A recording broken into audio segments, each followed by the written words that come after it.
L'histoire débute avec une petite fille triste, car son ours en peluche est déchiré. Sa mère trouve ça dommage, il venait de l'acheter, mais lui dit qu'ils peuvent le remplacer. L'ours est jeté, emmené dans une installation souterraine, mais nous rencontrons un garçon, Rudo, qui s'introduit discrètement dans le bâtiment. Alors qu'il fouille les ordures, un garde l'intercepte, le reconnaissant comme le pilleur de déchets qui dérobe les poubelles de la ville. Il déclenche l'alarme, alertant les autres gardes, mais Rudo leur jette vite des détritus et s'engouffre dans les conduits d'aération. Il tente de s'échapper, mais les gardes ferment les grilles et commencent à lui tirer dessus. Il esquive leurs balles en courant, mais l'une d'elles l'atteint à l'épaule, et il parvient tout de même à s'enfuir. La nouvelle du vol de déchets se répand partout, et les citadins blâment les habitants des bidonvilles, se demandant pourquoi ils ne restent pas de leur côté du mur.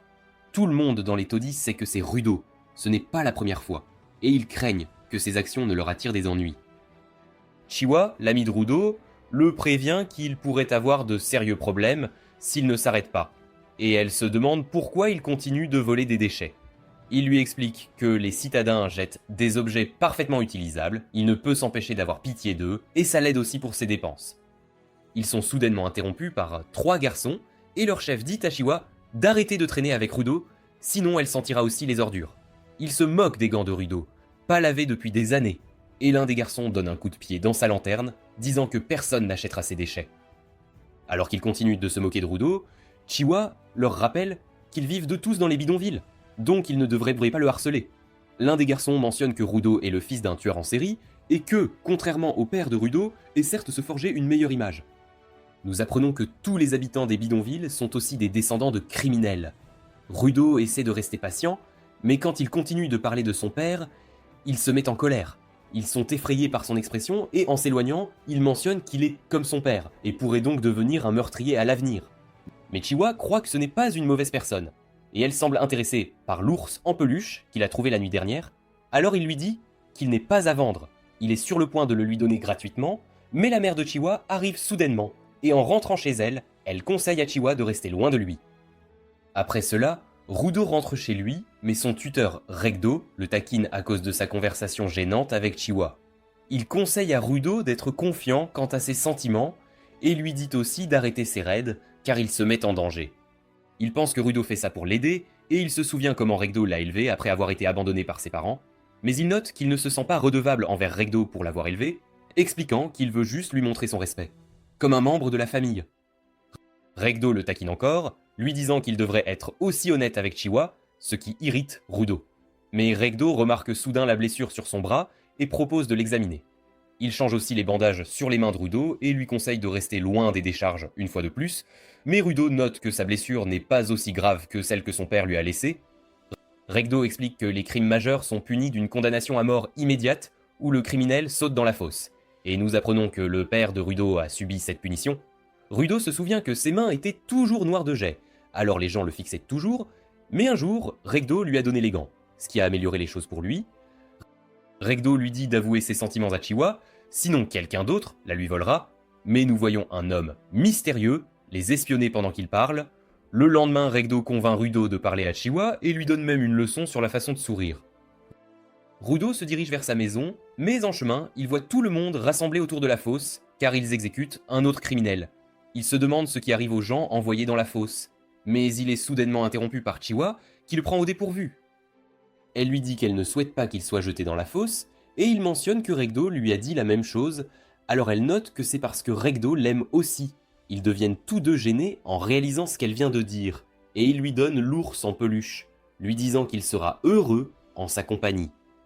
Elle l'accepte joyeusement, lui disant qu'elle le chérira pour toujours, et il s'enfuit pour informer Regdo de ce qui s'est passé. Rudo rentre chez lui, mais il voit Regdo étendu sur le sol, alors qu'un homme lui poignarde la poitrine, alors il se précipite pour l'attaquer. Mais il réalise qu'il n'est pas de taille face à lui, et l'homme emporte un livre avant de s'échapper. Rudo dit à Regdo qu'il va chercher de l'aide, mais celui-ci lui dit qu'il peut changer leur monde alors qu'il rend son dernier souffle. Les officiers le tassent soudainement par derrière et l'arrêtent car ils pensent qu'il a assassiné Regdo. Il essaie de les convaincre de son innocence, mais il croit qu'il ment puisqu'il a du sang sur ses vêtements. Après cela, tout le monde se rassemble tandis que le bourreau fait remarquer qu'un meurtrier ne peut être pardonné, même si la victime n'était qu'un simple homme des bidonvilles. Alors que Rudo était condamné à mort, tout le monde commence à applaudir, et il ne comprend pas pourquoi personne ne le croit. Il remarque Chiwa et lui demande de trouver le vrai meurtrier de Regdo, mais même elle croit qu'il est coupable, alors elle laisse tomber l'ours et lui tourne le dos. Rudo se sent seul, et puisque personne ne croit à son innocence, il pense qu'ils ne sont tous que des ordures qui ont des yeux et des oreilles, mais ne peuvent même pas les utiliser pour voir la vérité. Il promet de les envoyer tous en enfer, et il remarque soudain le vrai meurtrier debout devant lui, mais avant qu'il ne puisse dire quoi que ce soit, il est jeté dans la fosse. Après un moment, Rudo reprend conscience, et est surpris d'être encore en vie, mais il sent soudain une odeur nauséabonde et se couvre le nez. Il se souvient comment il a été envoyé dans la fosse, et il voit un monstre géant, alors il réalise qu'ils avaient raison de l'appeler l'enfer.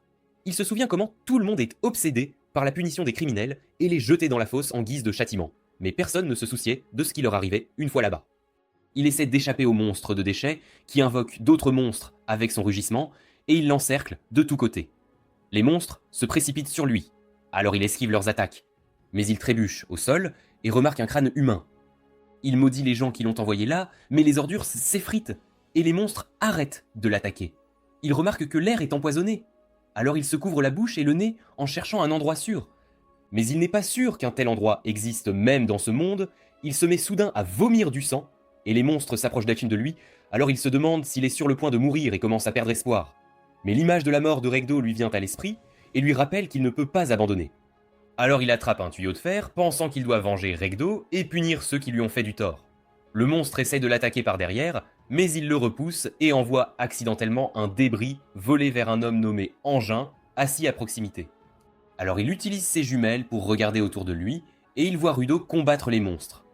Rudo attaque les monstres en ignorant l'air empoisonné, et l'un d'eux le projette en l'air. Il refuse d'abandonner, et attrape un vieux poteau qu'il frappe de toutes ses forces. Il frappe un monstre, mais un autre apparaît sous lui, alors il saute, mais il crache à nouveau du sang à cause de l'air empoisonné. 2 monstres essaient de l'écraser, mais l'expérience de mort imminente éveille ses pouvoirs cachés, et il les détruit avec une plaque de métal.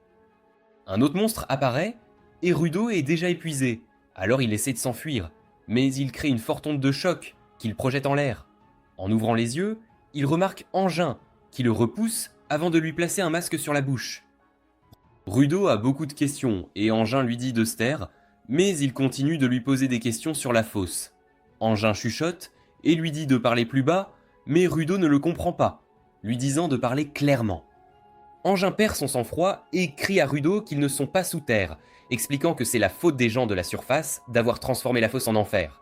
Il dit à Rudo que les bêtes de déchets ne peuvent être vaincues avec des armes ordinaires et qu'elles sont attirées par le son, alors il essayait de rester discret.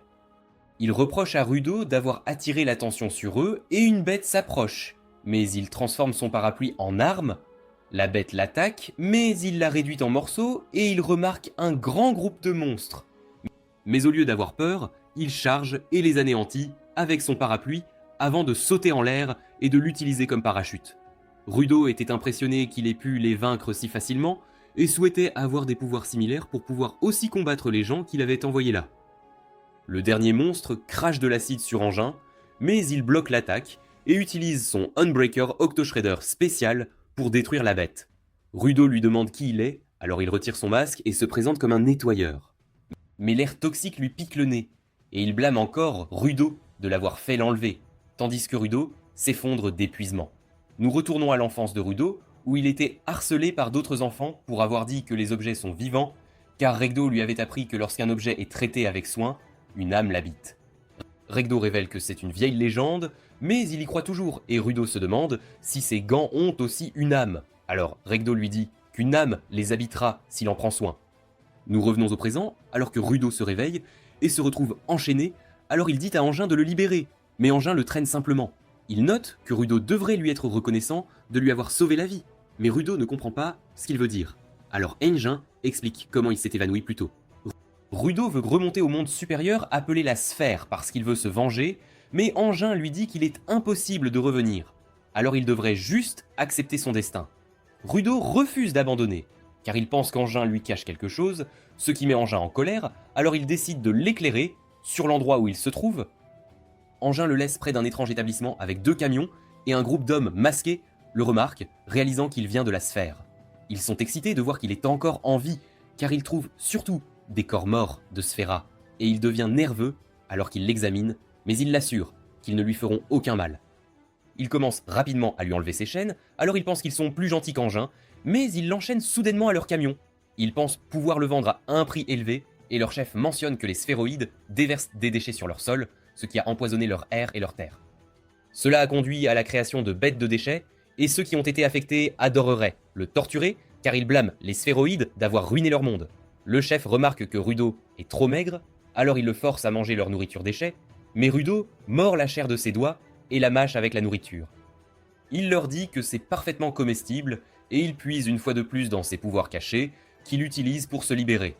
Il se souvient comment Regdo lui a dit que traiter les objets avec soin les rend vivants, et alors qu'il attrape la chaîne, son énergie y circule, ce qui choque les ravisseurs. Nous voyons Engin l'observer de loin, et il est heureux que Rudo soit un donneur qui peut donner vie aux objets, tout comme lui. Le chef dit à ses hommes d'attaquer Rudo, et il pense qu'un donneur est inutile sans son objet, alors il devrait prendre sa chaîne pour le vaincre.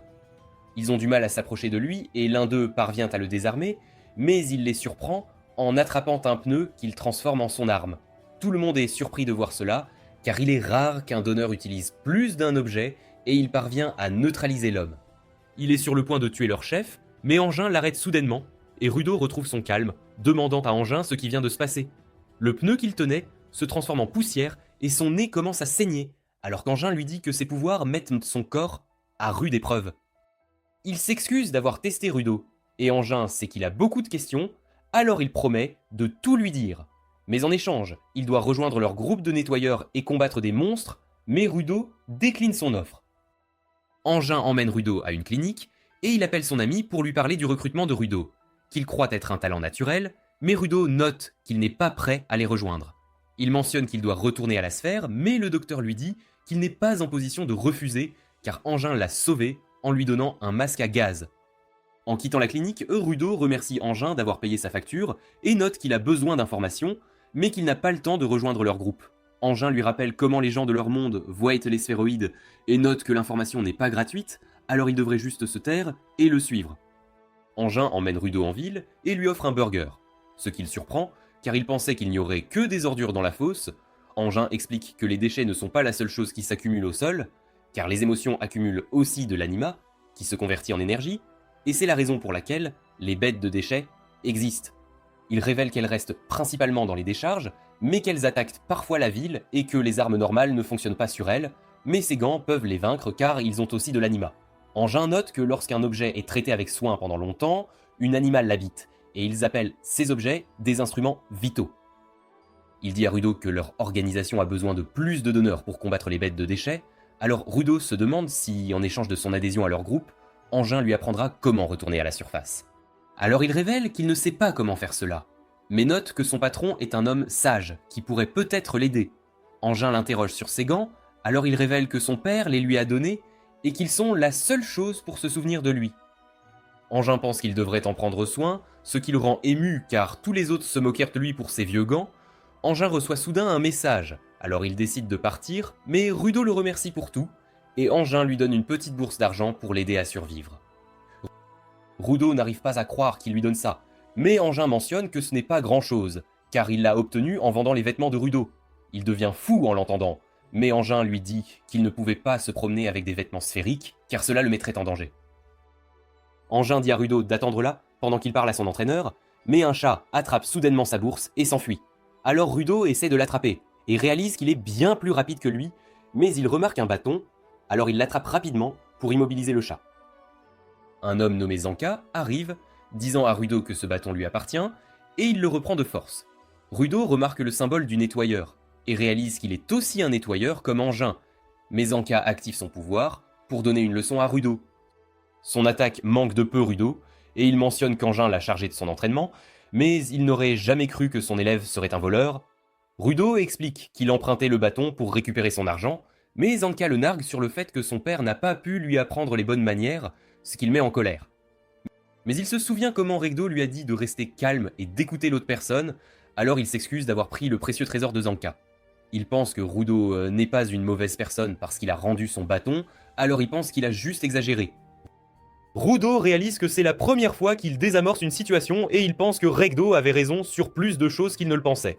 Zanka l'aide à se lever et lui demande quel est son instrument vital, Alors Rudo lui dit que ce sont probablement ses gants, mais il ne sait pas grand-chose de sa capacité. Zanka examine ses gants et les trouve cool. Alors Rudo veut aussi être amical et il se souvient comment Regdo lui a dit de sourire. Alors il essaie de montrer son côté joyeux, mais Zanka est effrayé par ses expressions étranges et pense que Rudo se moque de lui. Il réfléchit à pourquoi son sourire semblait effrayant et il essaie de le faire les yeux et les lèvres fermées, mais Zanka pense toujours qu'il se moque de lui. Zanka pense que Rudo est juste trop confiant, parce qu'Angin l'a appelé un génie, mais il lui rappelle qu'ils mettent toujours leur vie en jeu, tandis que Rudo le prend trop à la légère. Il pense que Rudo n'a même pas l'air sérieux quand il parle de son objectif, donc ça doit être un objectif insensé, mais Rudo se souvient comment Regdo lui a dit de changer le monde, et son humeur change soudainement. Il dit à Zanka qu'il est sérieux au sujet de son objectif, alors il ne devrait jamais s'en moquer, mais Zanka note qu'il savait qu'il ne s'entendrait très pas, et il sort son arme. Rudo attrape aussi une tige derrière lui et Zanka est choqué qu'il puisse faire de n'importe quel objet son instrument vital, pensant que c'est la raison pour laquelle Enjin l'a appelé un génie. Mais Zanka dit à Rudo que son talent naturel ne l'aidera pas à vaincre quelqu'un de plus expérimenté, et le bâton de Zanka tombe soudainement d'en haut, ce qui surprend Rudo. Zanka l'attrape et charge sur lui, alors il est forcé de se défendre, et Zanka lui dit que ses instruments vitaux sont les seules choses spéciales chez lui. Rudo a du mal à le suivre et il est cloué au sol. Mais Zanka sent la saleté qui est tombée sur lui, et il panique soudainement. Il remarque que Rudo tient une ventouse de toilette. Mais Rudo ne comprend pas pourquoi il réagit ainsi, alors Zanka essaie d'expliquer ce qu'est une ventouse. Mais Rudo n'est pas d'humeur à écouter, et il continue de le frapper. Alors Zanka commence à s'enfuir. Rudo ne comprend pas pourquoi il a si peur, mais il le poursuit, et parvient à le couvrir de caca. Engin arrive, et il pense qu'ils sont déjà devenus amis. Mais alors qu'il monte dans sa voiture et discute de ce qui s'est passé, il éclate de rire et Zanka n'arrive pas à croire qu'il a été humilié. Engin dit à Rudo que Zanka est un enfant gâté et qu'il ne s'attendait pas à ce que quelqu'un lui jette du caca, mais Zanka est toujours le donneur le plus doué de leur groupe, alors Rudo apprendra beaucoup de lui. Zanka est surpris qu'Engin le considère comme une personne douée, mais Engin demande soudain à une fille nommée Rio quand elle est arrivée, alors elle mentionne qu'elle était juste curieuse de rencontrer Rudo. Elle commence à vérifier ses cheveux pour voir s'ils sont naturels, et il est surpris qu'une fille joue avec ses cheveux, se demandant si c'est à ça que ressemble la vie au sol. Engin les conduit au quartier général des nettoyeurs, et Rudo est choqué par son apparence impressionnante. Engin le présente à la réceptionniste Mew, car chaque nouveau venu doit la rencontrer, mais elle remarque rapidement les mouches et les poignarde avec sa fourchette, ce qui impressionne Rudo. Engin note que son instrument vital est ses lunettes, qui améliorent d'eau sa vision, afin qu'elle puisse voir le vrai potentiel de n'importe qui lorsqu'elle se concentre. Elle utilise sa capacité sur lui, mais elle est choquée par ce qu'elle voit, alors Engin l'interroge à ce sujet. Elle note que Rudo est déjà athlétique, et qu'il a une bonne connexion avec son instrument vital, mais il a encore besoin d'entraînement pour l'utiliser correctement. Engin sent qu'il y a quelque chose qu'elle ne leur dit pas, mais elle mentionne que Rudo a du caca sur la nuque, ce qui fait réaliser à Engin pourquoi les mouches les poursuivaient. Il emmène Rudo rencontrer leur patron, mais en marchant, il regarde Mew, car il pense qu'elle cache quelque chose à propos de Rudo. En chemin, Engin dit à Rudo qu'il y a environ 100 membres dans leur organisation, et il pense qu'il devrait les rencontrer, puisque la plupart d'entre eux ne sont pas au quartier général. Mais la salle est étonnamment pleine, alors il décide de reporter les présentations. En arrivant devant le bureau du chef, Engin fait remarquer que Ruto ne devrait pas exiger d'informations tout de suite, mais plutôt offrir ses services en échange. Il dit aussi à Ruto de ne pas interroger le chef sur son instrument vital, car même s'il l'ignore, ils le respectent et le suivent. Ils ouvrent la porte, mais la pièce est vide. Miyu réalise qu'elle a oublié de leur dire que le chef est en mission et ne reviendra pas avant quelques jours. Ruto est déçu et se demande ce qu'il va faire. Mais Rios apparaît soudainement et lui fait remarquer qu'il ne peut pas devenir nettoyeur sans l'approbation du chef. Elle lui dit de l'accompagner en tant que stagiaire, pensant que cela l'aidera à en apprendre plus sur lui. Miyu les conduit dans une autre pièce où elle explique qu'une petite ville près de la zone polluée a demandé leur aide car des bêtes déchets y ont été aperçues. Ruto l'interroge sur les zones polluées. Elle explique que le sol est divisé en zones sûres qui soutiennent la vie humaine et en zones polluées, remplies de déchets, où vivent les bêtes déchets. Elle révèle que la zone où Ruto a atterri s'appelle le No Man's Land et qu'elle est fortement polluée. Sans masque, ils mourront en 15 minutes. Elle lui donne un masque et ils partent tous en mission, mais il se demande qui sont les autres. Alors Rio lui dit que ce sont des soutiens. Ils n'ont pas de pouvoirs spéciaux comme les donneurs, mais ils essaient aussi d'être utiles. L'un d'eux, Gris, serre la main de Ruto, ce qui le choque car Gris a une poigne extraordinaire. Rio note qu'il peut briser la carapace extérieure d'une bête déchet. Il remarque des bêtes déchets qui arrivent. Ruto panique car il ne s'attendait pas à une si grande horde, mais Rio l'assure qu'elles sont faibles et on voit qu'elles ne peuvent même pas endommager la clôture. Mais un autre groupe de bêtes déchets apparaît soudainement. Ruto panique en réalisant qu'elles sont sur le point de briser la clôture, mais elle pense toujours qu'elles sont idéales pour son entraînement. Elle lui dit qu'il devrait les achever rapidement pour pouvoir rentrer et célébrer sa première mission, mais il se demande pourquoi elle est si décontractée, car les bêtes pourraient les tuer. Elle lui dit qu'il doit rester calme s'il veut survivre. Il se demande si c'est ce qui lui manque, mais une bête géante brise soudainement la barricade. Rio trouve ça impressionnant, mais elle pense que ce n'est pas adapté pour lui de se battre. Alors elle se prépare à l'affronter et lance une paire de ciseaux en l'air. Ils deviennent soudainement massifs et elle les utilise pour trancher une horde de bêtes. Ruta est surpris qu'elle puisse utiliser les ciseaux avec ses pieds. Il réalise que chacun utilise son instrument vital à sa manière, mais une bête déchet l'attaque soudainement par derrière. Alors Gris l'arrête à main nue et l'envoie voler vers Rio, qui la tranche en deux avec ses ciseaux. Elle leur dit d'envoyer plus de bêtes vers elle. Ils suivent tous ses ordres et Ruto réalise qu'ils ne peuvent pas tuer les bêtes déchets sans pouvoir, mais ils peuvent les neutraliser pour que le donneur puisse porter le coup de grâce. Ils éliminent rapidement la plupart des petites bêtes, ne laissant que la géante. Rio tourne son attention vers elle, les soutiens essaient de nettoyer le reste, mais une bête déchet se réveille soudainement et est sur le point d'attaquer un soutien. Ruto se précipite pour le sauver. Il pense qu'il ne peut pas être un fardeau et active ses pouvoirs, mais il manque de tuer le soutien alors que son arme se transforme. Il réalise qu'il ne peut toujours pas contrôler ses capacités. La bête le submerge, mais Rio vient soudainement à son secours et le félicite d'être courageux. Il se demande si elle a vaincu le monstre géant. Elle leur dit qu'elle l'a coupé plusieurs fois, mais elle ne veut pas tomber. Elle ne comprend pas comment il a pu survivre à ses attaques alors qu'elle visait son noyau. Mais elle décide de continuer à pousser et les soutiens partent rapporter leur découverte au quartier général. Rio saute sur la bête et commence à couper les tentacules qui sortent de sa tête, mais elle remarque quelque chose de brillant en dessous, qui doit être son noyau. Elle est sur le point de l'attaquer, mais la bête rattache les tentacules à sa tête et commence à frapper le sol pour la repousser. Elle dirige soudainement son attaque vers Ruto, qui n'arrive pas à réagir, mais elle manque heureusement sa cible. Le sol commence à s'effriter. En tombant, il se demande comment il se vengera de l'homme qui a tué Recto alors qu'il ne peut même pas se défendre. Gris l'attrape juste à temps et le porte sur son épaule, lui disant d'apprendre des soutiens qui donnent tout malgré l'absence de pouvoir.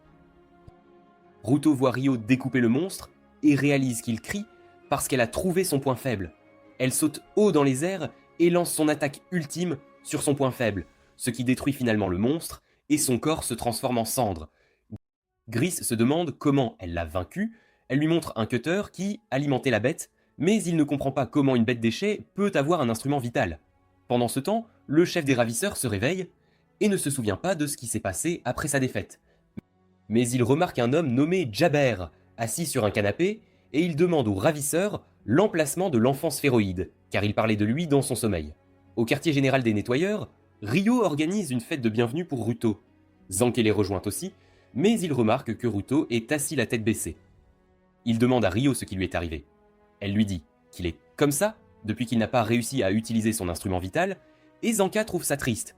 Mais il l'interroge sur l'étrange bête qu'ils ont rencontrée. Elle lui dit qu'au lieu de trouver un noyau, ils ont trouvé un instrument vital à l'intérieur. Elle note qu'elle ne savait pas quoi faire, alors elle a décidé de laisser ça à ses supérieurs et de profiter de la fête à la place. Gris remarque Ruto, assis seul, alors il lui dit qu'il a fait du bon travail, mais Ruto pense qu'il était inutile. Gris lui rappelle comment il a sauvé son soutien nommé Follow, mais Ruto pense toujours qu'il était un fardeau pour le groupe, puisqu'il ne pouvait pas utiliser ses pouvoirs correctement. Il est frustré parce que même sur la sphère, Recto devait le couvrir, et il a l'impression de ne jamais pouvoir être à la hauteur des attentes de personne. Gris le remercie car, contrairement aux autres nouveaux nettoyeurs qui pensent que les soutiens sont inutiles puisqu'ils n'ont pas de pouvoir, Ruto les traite avec respect. Gris croit qu'au lieu de penser à devenir plus fort ou à satisfaire les attentes des autres, il devrait penser à ce qu'il veut vraiment de sa vie. Il dit à Ruto de croire en lui. Engin les rejoint soudainement, se demandant pourquoi Ruto n'a rien mangé, et tout le monde l'encourage à s'amuser à la fête. Pendant ce temps, Jaber torture le chef des ravisseurs et lui demande plus d'informations sur Rudo, mais il mentionne qu'il lui a déjà tout dit, Alors Jabber l'achève. Au quartier général des nettoyeurs, Miyu reçoit une demande et appelle toute l'équipe pour les informer de la situation. Zanke se demande pourquoi Ruto est aussi là, car il n'a pas encore officiellement rejoint les nettoyeurs. Miyu explique que le travail le concerne. Elle révèle que la demande vient d'une marchande qui a été attaquée par une bête déchet dans la zone polluée. Elle a pu s'échapper avec sa vie, mais elle a perdu sa précieuse cargaison. Elle a besoin d'eux pour vaincre la bête déchet et récupérer sa cargaison, qui est en fait un sphéroïde vivant. Ils sont tous choqués de l'entendre. Ruto sait qu'il ne peut pas utiliser ses pouvoirs correctement, mais il décide quand même de les accompagner car cela pourrait lui donner un indice sur la façon de retourner à la sphère. Miyu mentionne qu'elle aurait demandé à Engin de les diriger, mais il est occupé par autre chose, et elle croit que Zanka fera du bon travail en son absence. Zanka est heureux qu'Engin fasse confiance à ses capacités. Il conduit le groupe à la zone polluée en leur disant qu'il est temps de se mettre au travail.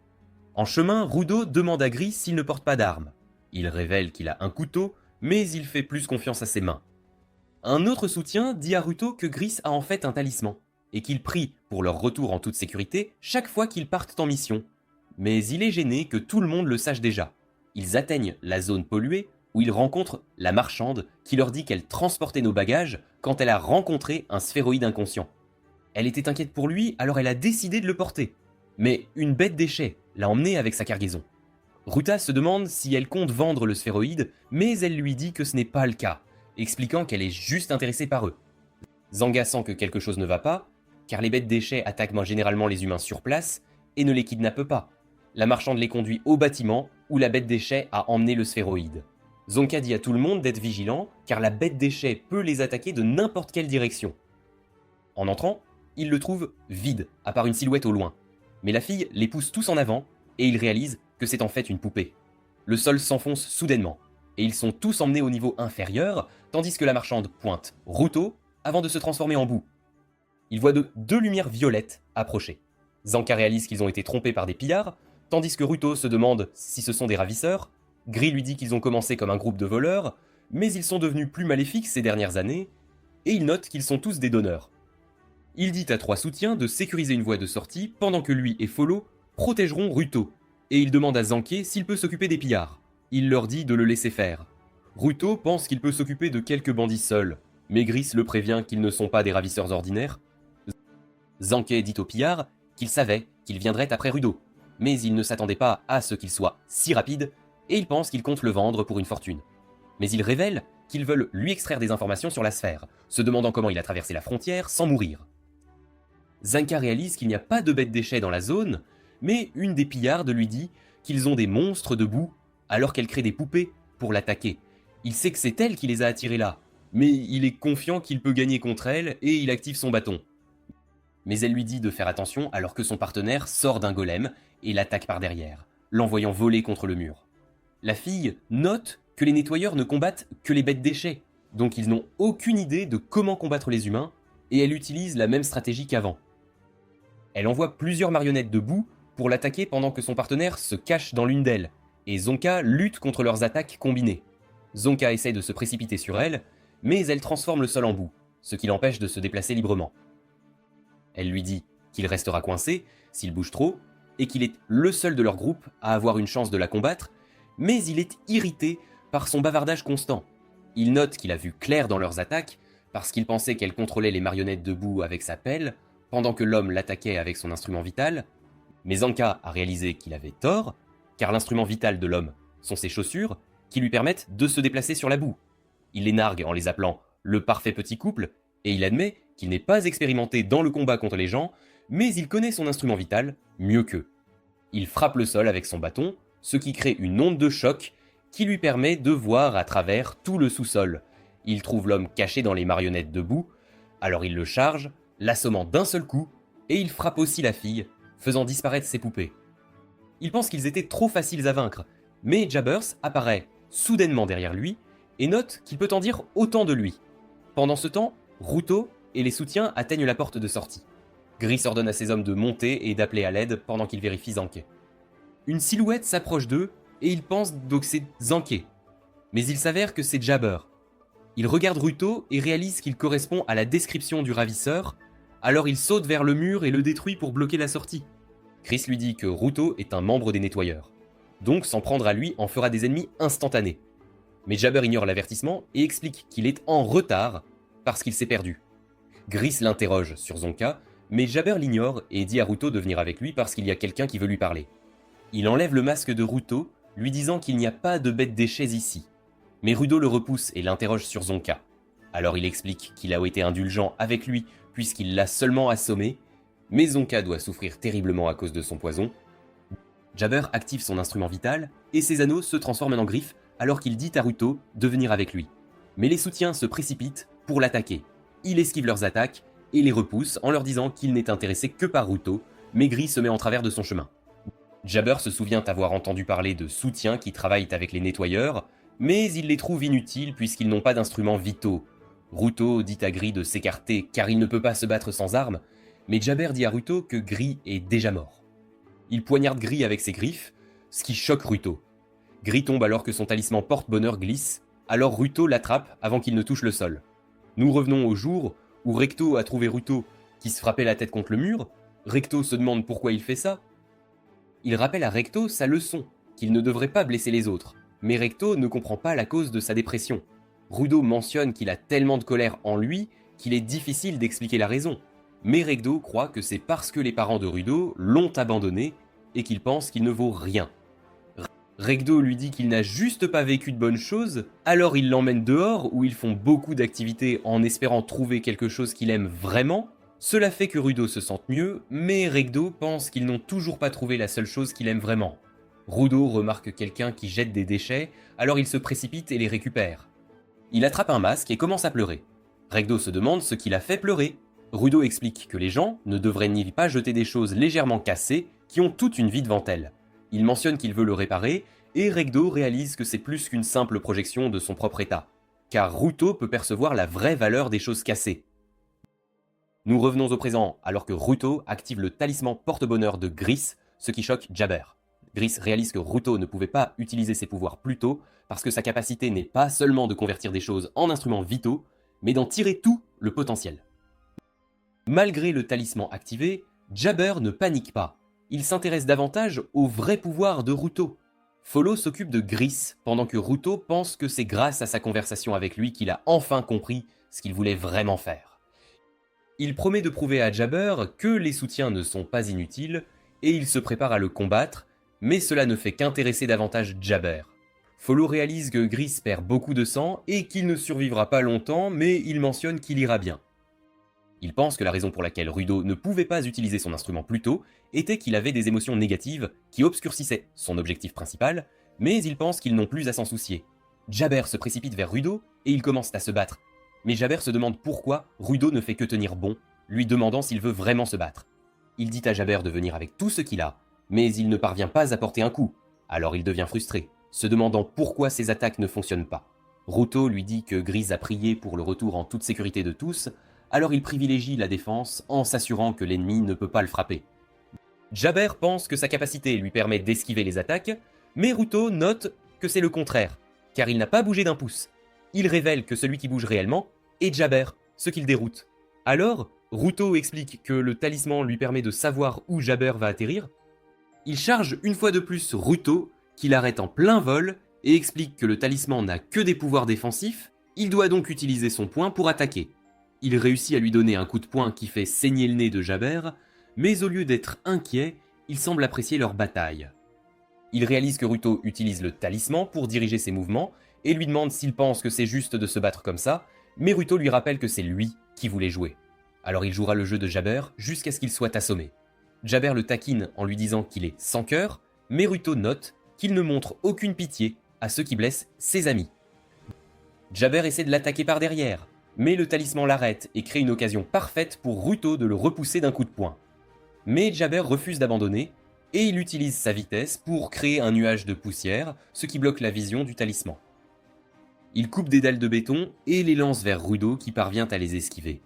Jabber se rapproche pour une attaque furtive, mais le talisman détecte une fois de plus sa présence, et Rudo le projette au sol, mais il se relève immédiatement. Jabber commence à sauter partout, mais chaque fois qu'il s'approche de Ruto, il est immobilisé par le talisman et se fait frapper. Après avoir été si malmené, il ne peut même plus se tenir debout parce qu'il est à court d'énergie. Alors Ruto se demande s'il en a eu assez. Mais Jabber rit hystériquement, puisqu'il apprécie ça. Il croit que Ruto a dû apprécier de lui donner une telle raclée, mais note qu'il a appris le secret du talisman. Il détecte les intentions hostiles et écarte l'attaquant. Il note que lorsqu'il a lancé le béton, le talisman ne l'a pas arrêté parce que les choses n'ont pas d'intention hostile. Il révèle que son instrument vital contient une puissante neurotoxine dans les griffes droites, mais il se poignarde avec et note que ça fait mal.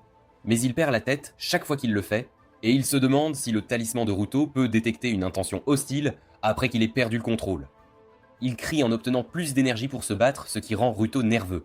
Mais Jabber le charge soudainement, et Ruto esquive de justesse son attaque. Ruto réalise que Gris et Follow pourraient être blessés s'ils ne s'éloignent pas, alors il essaie de courir. Mais Jabber continue de le poursuivre. Ruto essaie d'utiliser son talisman, mais ça ne marche pas, alors il jette Jabber au loin. Jabber se relève et commence à se comporter de manière folle, ce qui impressionne Ruto puisqu'il s'est rapidement adapté au pouvoir du talisman, mais il se demande si Jabber est un masochiste. Nous revenons à l'enfance de Ruto où il est intimidé par d'autres enfants, mais il ne riposte pas, alors il se demande s'il est masochiste. Mais il n'a aucune idée de ce que ça signifie. Alors il rentre chez lui et demande à Reikto qui est surpris par sa question. Nous revenons au présent, alors que Ruto pense que si Jabber est vraiment un masochiste, il n'a aucune idée de comment le vaincre. Jabber le charge à nouveau, et alors que Ruto essaie d'éviter ses attaques, Jabber tranche le béton pour l'utiliser comme distraction. Ruto utilise les bras du talisman comme couverture, mais Jabber brise sa défense, le laissant grand ouvert. Mais quelque chose arrive soudainement, en volant, et frappe Jabber, et Ruto remarque que c'est le bâton de Zanka. On voit Zanka luttant pour rester debout, mais il note que Jabber n'aurait pas dû s'en prendre à son élève alors qu'il ne l'a même pas vaincu. Ruto est surpris que Zanka ait surmonté le poison, mais pense qu'il n'est pas à pleine puissance, alors Zanka le nargue pour avoir sous-estimé son professeur. Il est impressionné que Ruto ait enfin réussi à utiliser son instrument vital, lui disant que ça a l'air cool. Mais Ruto lui dit que ça ne marche plus contre Jabber. Zanke se demande si ça ne se déclenche qu'avec une intention hostile, et Ruto lui demande comment il sait ça. Alors Zanke mentionne qu'il a observé leur combat avant d'intervenir, car il est censé être le professeur de Ruto. Il a une idée, et demande à Ruto de le laisser le frapper une fois, juste pour tester quelque chose. Ruto fut surpris d'entendre ça. Zanke explique qu'il ne peut pas beaucoup bouger seul, mais il y a une chance que son attaque déclenche le talisman et le propulse vers Jabber. Ruto pense qu'il sera touché si Zanka se trompe, mais Zanka lui dit que c'est leur seule option, et Jabber se relève.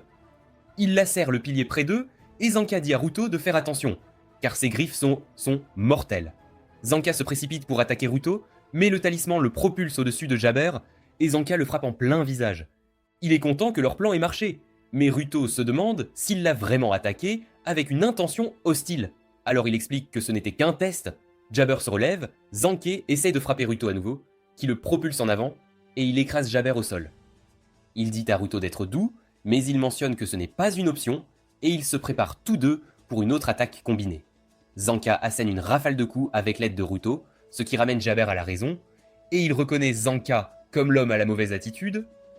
Zanka porte le coup final et il est content que ce soit enfin terminé, mais il tombe au sol d'épuisement.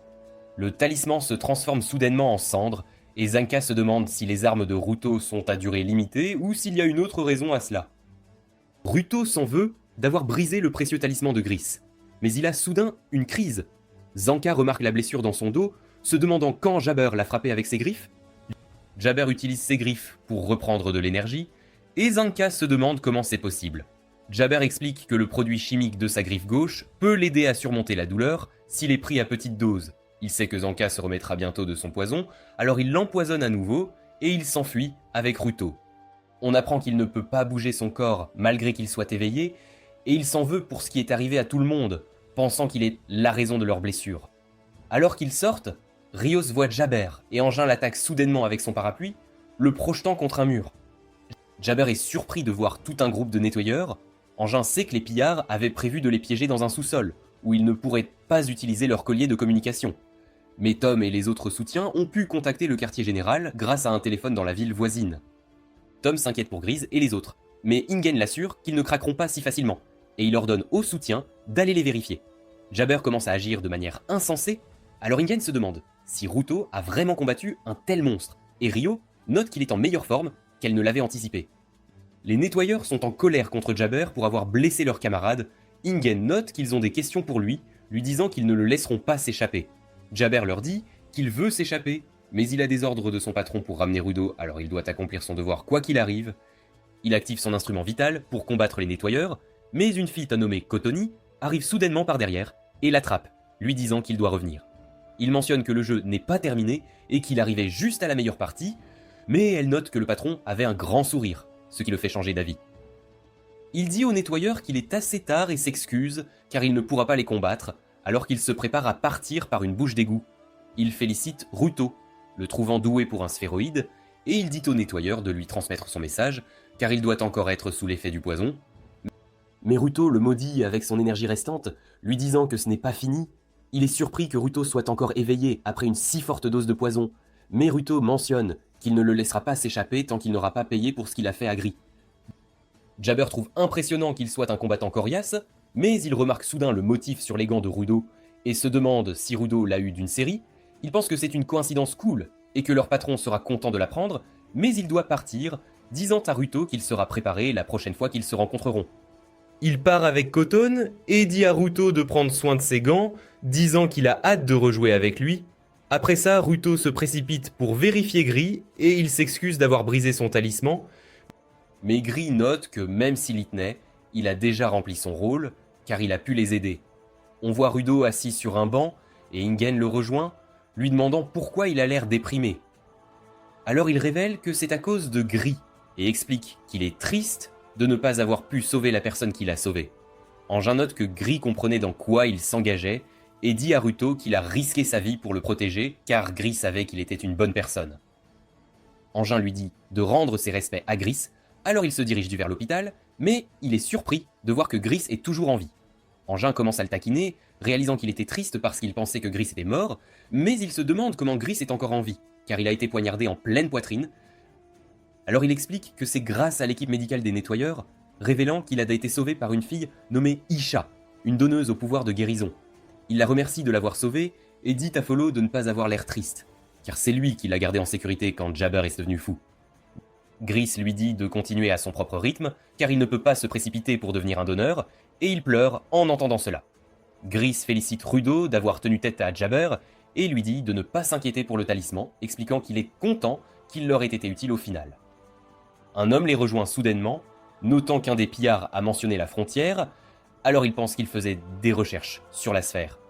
Engin l'appelle le patron, alors Ruto réalise qu'il est le chef des nettoyeurs, et il se présente comme Corvus. Il explique qu'il voulait rejeter Ruto parce qu'il ne prévoyait de rester avec eux que pour obtenir des informations. Mais après avoir appris qu'il a risqué sa vie pour protéger ses camarades et qu'il a même des pouvoirs qui pourraient contribuer à leur cause, Corvus l'accueille chez les nettoyeurs. Ruto se rend au bureau de Corvus, où il explique que la frontière se situe entre la sphère et le sol, et on dit que quiconque essaie de la traverser mourra. Mais il parle à Ruto d'une femme qui vit près de la frontière et note qu'un voyageur s'est un jour perdu dans le No Man's Land. La femme les a aidés, mais ils lui ont demandé pourquoi elle vivait là. Alors elle explique qu'elle reste là pour observer les gens qui tombent d'en haut et révèle qu'il y a des gens qui vont et viennent sans mourir. Rudo pense qu'elle pourrait l'aider à retourner à la sphère, mais Corvus lui dit que ce sera un voyage dangereux et Engin les rejoint soudainement, disant à Ruto que l'uniforme lui va bien. Après ça, Ruto se prépare à partir pour le No Man's Land et Follow essaie de l'arrêter, mais il est déterminé à rencontrer la femme là-bas. Engin lui dit de se détendre et explique qu'il mourra s'il y va seul, car il ne connaît pas encore les limites de ses pouvoirs. Engin note qu'ils ont aussi les pillards à craindre, et Ruto se demande comment ils peuvent devenir des donneurs s'ils sont mauvais.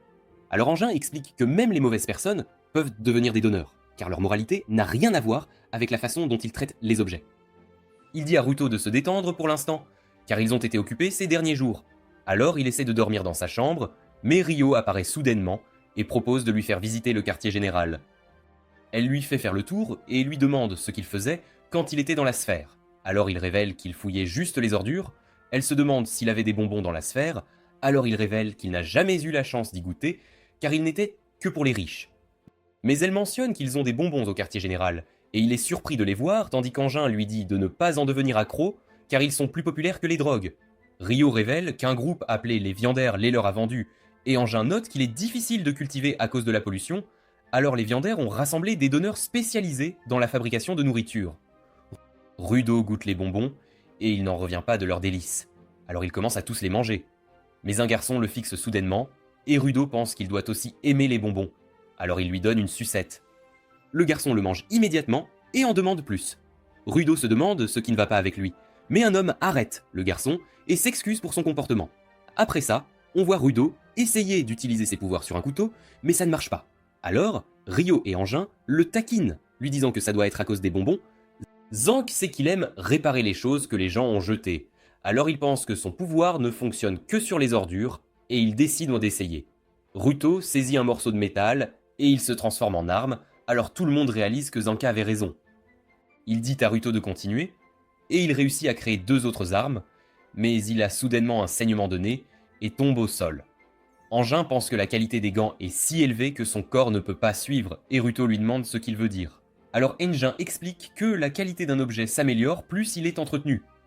Mais Ruto se demande pourquoi le talisman s'est effrité après qu'il l'ait utilisé, alors que les armes qu'il a transformées sont toujours intactes. Alors Rio mentionne que c'est peut-être parce que le talisman a rempli son objectif. Elle pense que son pouvoir lui permet de révéler le plein potentiel d'un objet afin qu'il puisse remplir son véritable but. Et Zanke pense que ça a du sens, car le talisman s'est désintégré quand Rio s'est senti en sécurité. Engin est aussi d'accord avec elle et dit à Rio qu'il n'a pas brisé le talisman, car il laisse juste aux objets jetés une chance de finir en beauté. Rio se souvient que Jabber a dit quelque chose à propos des gants de Rio faisant partie d'une série, alors il pense qu'il doit y en avoir d'autres comme eux. Mais elle lui demande s'ils ont un nom, car les donneurs nomment les instruments qu'ils utilisent. Pendant ce temps, au No Man's Land, Jabber et Kitani font leur rapport à leur patron, et il apprend tout ce qui s'est passé. Et on voit que son manteau fait partie de la même série que les gants de Rudo. On voit Rudo qui a du mal à se laver les mains. Il retourne dans sa chambre, mais il voit Rio sur son lit, alors il se demande ce qu'elle fait là. Elle révèle que sa chambre est juste en dessous d'eux et qu'elle l'a entendu gémir, alors elle a décidé de venir voir. Il s'excuse de l'avoir dérangé et elle réalise qu'il a fait du bruit en se lavant les mains, alors elle lui demande ce qui leur est arrivé. Mais il mentionne que seuls ses vrais parents connaissent la réponse, et elle note que leurs parents leur ont donné de bonnes et de mauvaises choses avant de partir par la fenêtre. Le lendemain, Corvus dit à tout le monde que le masque intégral de Ruto n'est pas encore prêt. Mais Ruto n'a aucune idée de ce dont il parle, alors Ingen explique que les nettoyeurs portent des masques quand ils entrent dans le No Man's Land. Il révèle qu'ils ont un artiste qui fabrique leurs masques et leurs vêtements, mais il panique chaque fois qu'on lui donne une date limite, et cela affecte la qualité de son travail. Alors il le laisse aller à son propre rythme. Corvus dit à Ruto qu'il aura un sort jeté sur lui en attendant, et Miyu explique que le No Man's Land est dangereux, alors ils auront un donneur pour dessiner un sort de protection sur lui. Ruto est confus en entendant cela. Alors elle explique que le donneur vient au QG pour dessiner les graffitis sur les murs, mais ils ne l'ont pas vu depuis un moment. Engin dit à Ruto qu'ils iront à Canvas Town pour le rencontrer, et il présente Ruto aux membres de leur équipe, expliquant qu'ils ont plus de donneurs que d'habitude, puisqu'ils vont au No Man's Land. Un donneur nommé Delmon s'approche soudainement de Rudo, et il crie en mentionnant qu'il a entendu l'histoire de Rudo, lui disant qu'il ne peut pas pardonner aux gens qui l'ont fait souffrir. Mais un autre donneur nommé Keynes dit à Delmon de se calmer, et il s'excuse auprès de Rudo, lui disant que Delmon est une bonne personne, mais qu'il peut être bruyant, car il est passionné. Engin lui dit de leur faire son discours habituel, alors il crie en disant à tout le monde que leur voyage sera dangereux, mais qu'ils ne fléchiront pas, car ils sont des nettoyeurs. Tout le monde crie avec lui, et Ruto ne sait pas quoi faire, mais il décide de rejoindre les autres quand même. Après ça, tout le monde se dirige vers Canvas Town, et Ruto se demande pourquoi ça a l'air étrange. Alors Kane s'explique que les grandes villes sont en forme de dôme, car cela les protège de la pluie de déchets de la sphère. On voit 2 hommes essayer d'entrer dans la ville, et ils réalisent que la porte est ouverte, mais ils ne peuvent toujours pas la traverser. Engin et les autres entrent dans la ville, alors les hommes sont confus, et il dit à Ruto d'entrer simplement, lui disant qu'ils peuvent aller et venir comme ils veulent, tant qu'ils n'ont pas de mauvaises intentions. Ruto réalise que la ville est pleine de graffitis, et Engin explique que les gens au sol aiment peindre, mais tout le monde ne l'apprécie pas beaucoup. Alors ils ont créé Canvas Town, où ils peuvent dessiner où ils veulent. Ruto se demande ce qu'ils font là, alors Engin explique qu'ils vont rencontrer l'artiste d'honneur, qui a le pouvoir de jeter des sorts de protection sur tout ce qu'il dessine. Engin rappelle à Ruto les hommes qui ne peuvent pas entrer dans la ville, révélant que c'est à cause du sort du donneur qui empêche les gens avec de mauvaises intentions de passer la porte. Mais Ingen mentionne que son instrument vital est une race rare, car il peut être transmis à un autre donneur. Et il heurte soudainement une fille nommée Remelin. Il lui demande si elle va bien, mais il réalise qu'elle pleure et elle l'ignore complètement. Le maire apparaît et note que les nettoyeurs sont arrivés plus tôt que prévu, tandis qu'Angin explique qu'il ne s'attendait même pas à le voir là, lui demandant où ils peuvent trouver le donneur nommé Gob. Mais le maire révèle qu'il vient de décéder et leur montre les restes de Gob, révélant qu'il est mort de pollution corporelle. Le maire note qu'il n'était pas satisfait des zones sûres, alors il est allé dans les zones polluées pour faire ses peintures, mais il ne portait pas son masque, car il était trop concentré sur son art. Rudo réalise qu'il est mort à cause des déchets de la sphère, mais Keynes lui dit de s'en remettre, car c'est une cause de décès courante au sol. Le maire note que Gob a déjà choisi un successeur, et il explique que l'instrument vital a été transmis à plusieurs donneurs, mais il ne sait pas comment ils choisissent la personne qui en héritera. On apprend que Gob a choisi Remlin, mais le maire pense qu'elle est trop jeune pour manier le stylo, et explique que les gens mettent beaucoup de pression sur son porteur. Fowl note qu'il y a des gens qui ont un fort potentiel de donneur, et ils peuvent devenir des donneurs même s'ils n'ont aucun objet auquel ils sont attachés, pensant que cela a quelque chose à voir avec l'aptitude. Le maire pense qu'il faudra du temps avant que Remlin puisse manier le stylo, et Angin lui dit de ne pas s'inquiéter, car il n'y a pas besoin de se presser. Le maire pleure en se souvenant de Gob, et note qu'il était un peintre passionné, tandis qu'Angin se rappelle qu'il passait au QG et dessinait tout ce qu'il voulait. Angin essaie de parler à Remlin, mais elle ne dit rien, alors il lui dit juste de prendre soin d'elle, mais elle mentionne soudainement qu'elle en a assez, disant à tout le monde qu'il est temps de célébrer, et elle prend le stylo et s'enfuit. Il la voit sur le toit où elle arrange les bombes de peinture, et elle admet qu'elle est triste depuis que Gob est décédé, mais elle sait qu'il ne sera pas heureux dans l'au-delà s'ils pleurent tous. Alors elle libère les pouvoirs du stylo, le faisant se transformer, et elle l'utilise pour dessiner un symbole qui transforme les bombes de peinture en feux d'artifice. Elle les lance en l'air, et tout le monde profite de la scène alors qu'elle leur dit qu'il est temps de faire la fête. Elle note qu'ils doivent d'ailleurs célébrer la vie de Gob avec des fêtes et des œuvres d'art, et les gens commencent à peindre partout, tandis que le maire dit à Angin qu'il n'aura pas son sort de sitôt. Mais il mentionne que c'est bon, car il sait que Canvastown est la ville de la liberté et de la joie, alors il devrait prendre le temps de célébrer. Après ça, Remlin a fini de travailler sur Rudo, mais on voit qu'elle l'a fait ressembler à un clown, alors il se met en colère. Elle mentionne qu'elle veut recommencer, et lui dit qu'elle veut bien travailler avec lui, révélant que ses pouvoirs ne peuvent pas affecter les gens sans leur consentement. Elle note qu'elle obtient toujours la permission avant de dessiner sur les murs, pensant que c'est la raison pour laquelle ses sorts ont fonctionné, et Ingen se demande si ses capacités sont les mêmes que celles de Gob. Elle explique qu'elle a beaucoup en commun avec Gob, car ils sont tous deux joueurs avec leur style artistique, mais ils ne pensent pas de la même manière, donc leurs dessins sont différents. Elle se prépare à dessiner un sort de protection sur Rudo, ce qui lui permettra de survivre à un coup majeur, et elle transforme son stylo en machine à tatouer. Tout le monde est surpris que ça ne se soit pas transformé en pinceau, et il réalise qu'elle peut transformer le stylo en tout ce qu'elle veut. Mais elle remarque qu'ils ne veulent pas qu'elle fasse un tatouage, alors elle transforme le stylo en pinceau et dessine le sort de protection sur le dos de Ruto. Après ça, Angin remercie le maire pour son aide, mais le maire note que dessiner sur 9 personnes a épuisé Remlin, car elle semble être épuisée. Ils atteignent la porte où ils voient l'homme qui ne peut pas entrer, et ils réalisent Golby que Remlin a hérité du stylo. Alors ils demandent au maire pourquoi il l'a laissé l'avoir, car ils pensent qu'elle n'est pas digne de le manier, et l'un d'eux mentionne qu'il est un meilleur artiste, alors il aurait dû en hériter à la place.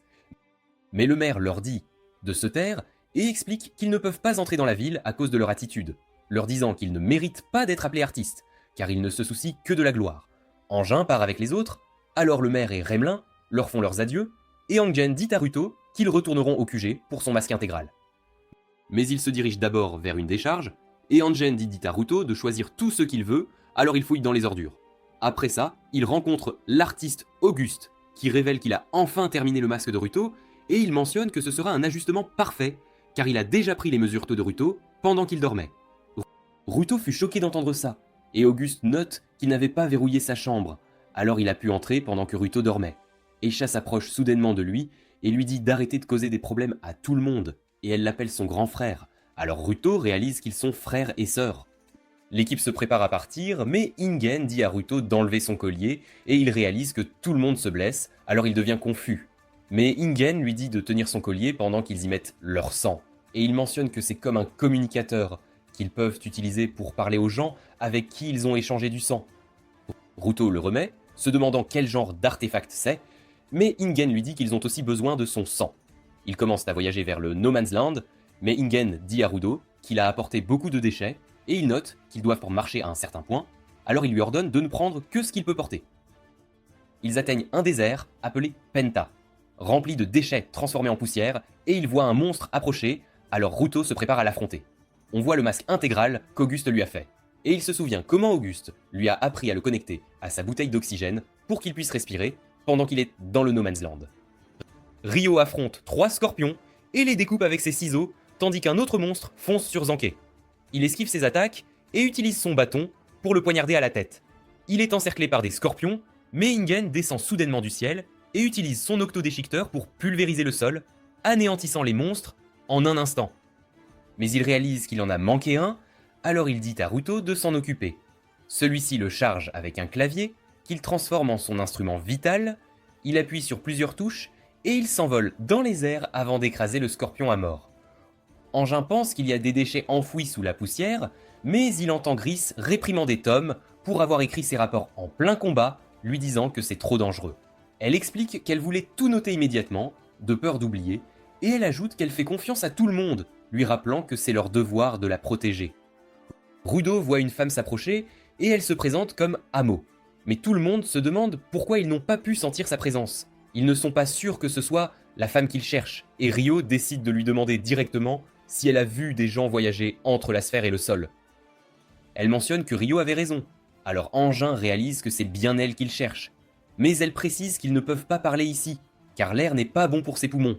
Elle les invite chez elle, et Ryo la trouve suspecte. Mais Engin pense pouvoir la vaincre si elle tente de leur faire du mal. Elle les conduit à sa maison, qui ressemble à une tour abandonnée, et Ruta se demande si elle peut les emmener à la sphère. Elle les invite à entrer, et ils trouvent l'endroit étrange, mais elle leur dit de se diriger vers son salon pour l'hospitalité. Ils montent les escaliers, et elle leur dit qu'ils peuvent retirer leur masque, car l'air est sûr à respirer. Elle ajoute qu'elle veut voir leur visage pendant qu'elle leur parle. Ils atteignent sa pièce, et elle est heureuse de les voir sans leur masque, car elle les trouve attirants. Mais Rudolf se demande comment elle a pu obtenir tant d'objets au milieu du désert. Il l'interroge sur les gens qui voyagent entre la sphère et le sol, mais elle change immédiatement de sujet et lui demande quel type de femme il aime. Elle révèle qu'elle aime les gens qui ont une forte odeur et mentionne qu'elle aime Engin. Mais elle se met soudainement à sourire et Rudo la trouve effrayante. Engin lui demande si la romance est le prix de l'information, révélant qu'ils sont venus pour savoir comment entrer dans la sphère et il mentionne qu'il est prêt à jouer le jeu.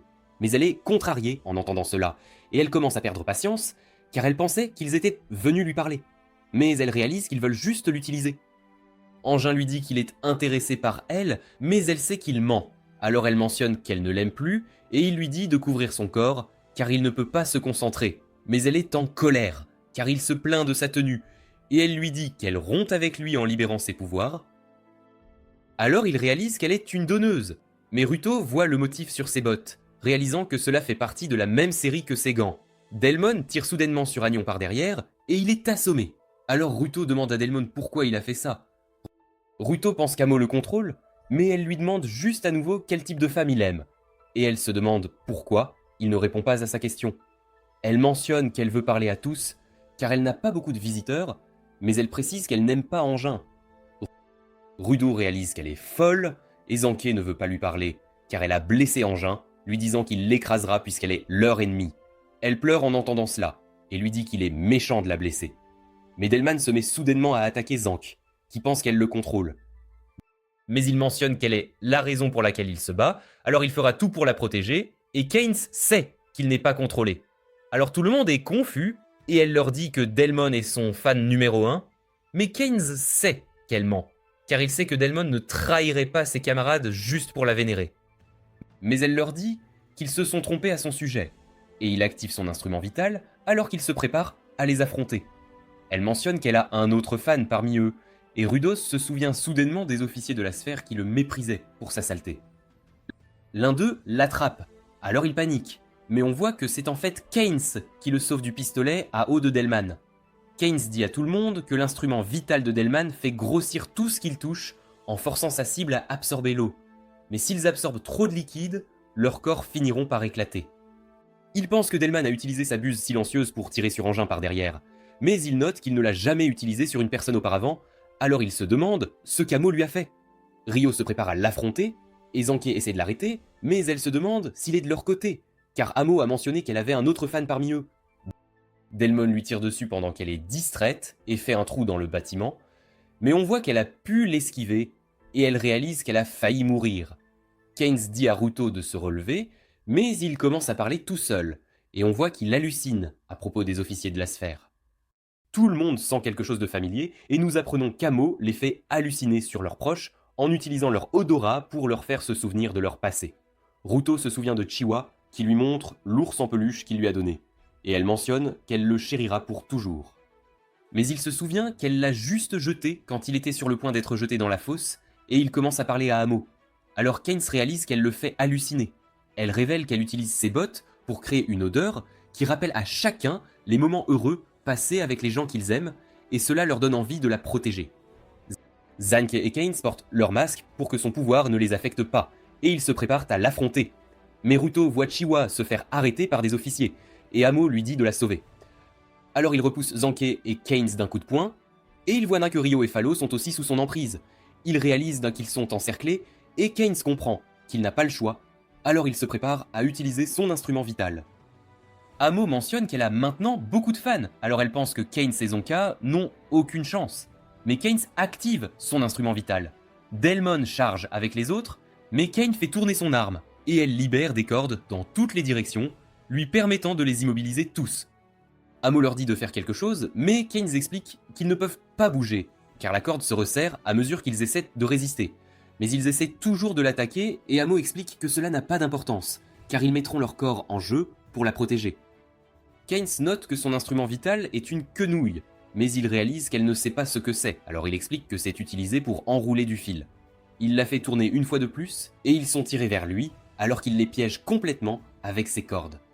On voit qu'il a aussi capturé Amo, et il lui dit de les ramener à la normale, tandis que Chris demande à Tom comment va Anjin. Elle mentionne qu'il semble seulement inconscient. Amo note qu'elle souffre, et elle crie à l'aide. Alors Delmon et les autres essaient de se libérer, mais Keynes mentionne qu'il en a assez. Il frappe le sol pour les libérer tous, mais cela fait tourner les cordes à une vitesse incroyable, et cela brise le sol, les faisant tomber au fond. Le bâton de Zank le sauve de la chute, mais il dit à Keynes qu'il est allé trop loin, car il semble avoir tué leur camarade. Il saute au fond, et Amo se moque de lui pour avoir tué ses amis. Mais il rappelle à Zanka le sort de Remlin, expliquant qu'ils survivront grâce à cela.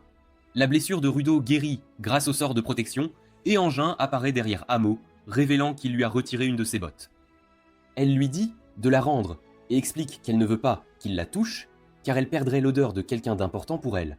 Gris se demande depuis combien de temps Engin est guéri, et il est étonné que les sorts de Remlin l'aient sauvé d'une hémorragie interne. Alors Tom note qu'Ingen allait parfaitement bien quand elle lui a prodigué les premiers soins, et elle pense qu'il faisait juste semblant d'être inconscient pour pouvoir frapper au bon moment. Il promet de lui rendre sa botte si elle annule son pouvoir, mais elle explique qu'elle ne peut pas utiliser ses pouvoirs avec une seule botte, donc ses amis ont déjà cessé d'halluciner. Delmon est enfin revenu à la normale, et il demande à Keynes ce qui s'est passé. Celui-ci explique qu'Amo a utilisé ses pouvoirs pour faire croire à Delmon qu'elle était la femme qu'il aimait. Il n'est pas content d'entendre cela, car il pensait que l'amour de sa vie était revenu à la vie, et Engin réalise que tout le monde porte son masque, alors il rend la botte d'Amo. Zanka se demande ce qu'il devrait lui faire, car il pense qu'elle est trop dangereuse pour être laissée seule, et elle est en colère qu'ils aient ruiné sa maison, mais Ruto retire soudainement son masque et s'approche d'elle. On passe au QG des nettoyeurs, où Corvus demande à Miyu ce qu'elle a vu en Ruto, et elle ne veut pas en parler. Mais il mentionne qu'il veut connaître la vérité.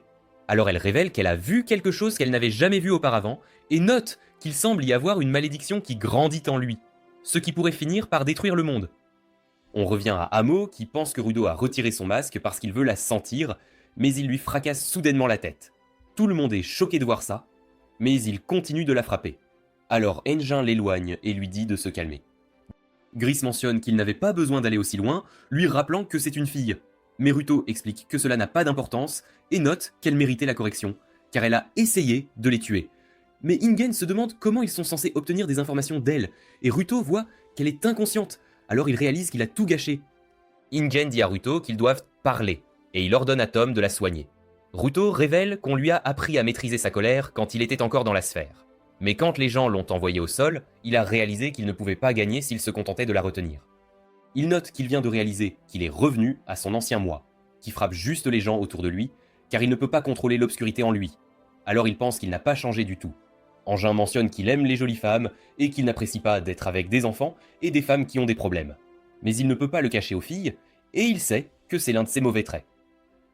Il note que même les adultes ont des problèmes dont ils doivent se débarrasser, et il est content que Ruto soit conscient de ses problèmes, lui disant qu'il s'améliorera sûrement en tant que personne. Tom donne les premiers soins à Amo, et celle-ci s'excuse pour ce que Ruto lui a fait, lui disant qu'elle est prête à lui parler autant qu'elle le souhaite. Amo mentionne qu'elle fera une bonne mère, révélant que sa maman est la raison pour laquelle elle a obtenu son trésor et a vu l'ange voyager entre la sphère et le sol. Mais tout le monde est surpris d'entendre cela, et il l'interroge sur l'ange qu'elle vient de mentionner. Dans un flashback, on voit Amo qui aperçoit un corbeau et le trouve mignon. Mais sa mère lui dit qu'il ne l'aimera pas, alors elle devrait le laisser tranquille. Elle dit à Amo qu'elle est sur le point de rencontrer quelqu'un qui l'aimera, et elle voit un homme étrange, tandis que sa mère note qu'il l'aimera pour toujours. Elle croit immédiatement sa mère et le rejoint joyeusement, mais elle était en fait vendue. Il l'emmène à la tour, et elle trouve ça incroyable, lui disant qu'elle veut que sa mère le voie. Mais il sait que sa mère a renoncé à elle. Il lui donne de la nourriture et des vêtements, et elle l'interroge sur son travail. Alors il révèle qu'il est un trafiquant, mais les autres personnes de son milieu ne l'aiment pas, car ils le trouvent étrange. Il lui demande d'accomplir un rituel avec lui, mais elle explique qu'elle n'est pas intéressée, car cela la met mal à l'aise. Il la convainc qu'elle est amoureuse de lui, et elle le croit immédiatement, alors elle accepte de faire le rituel avec lui.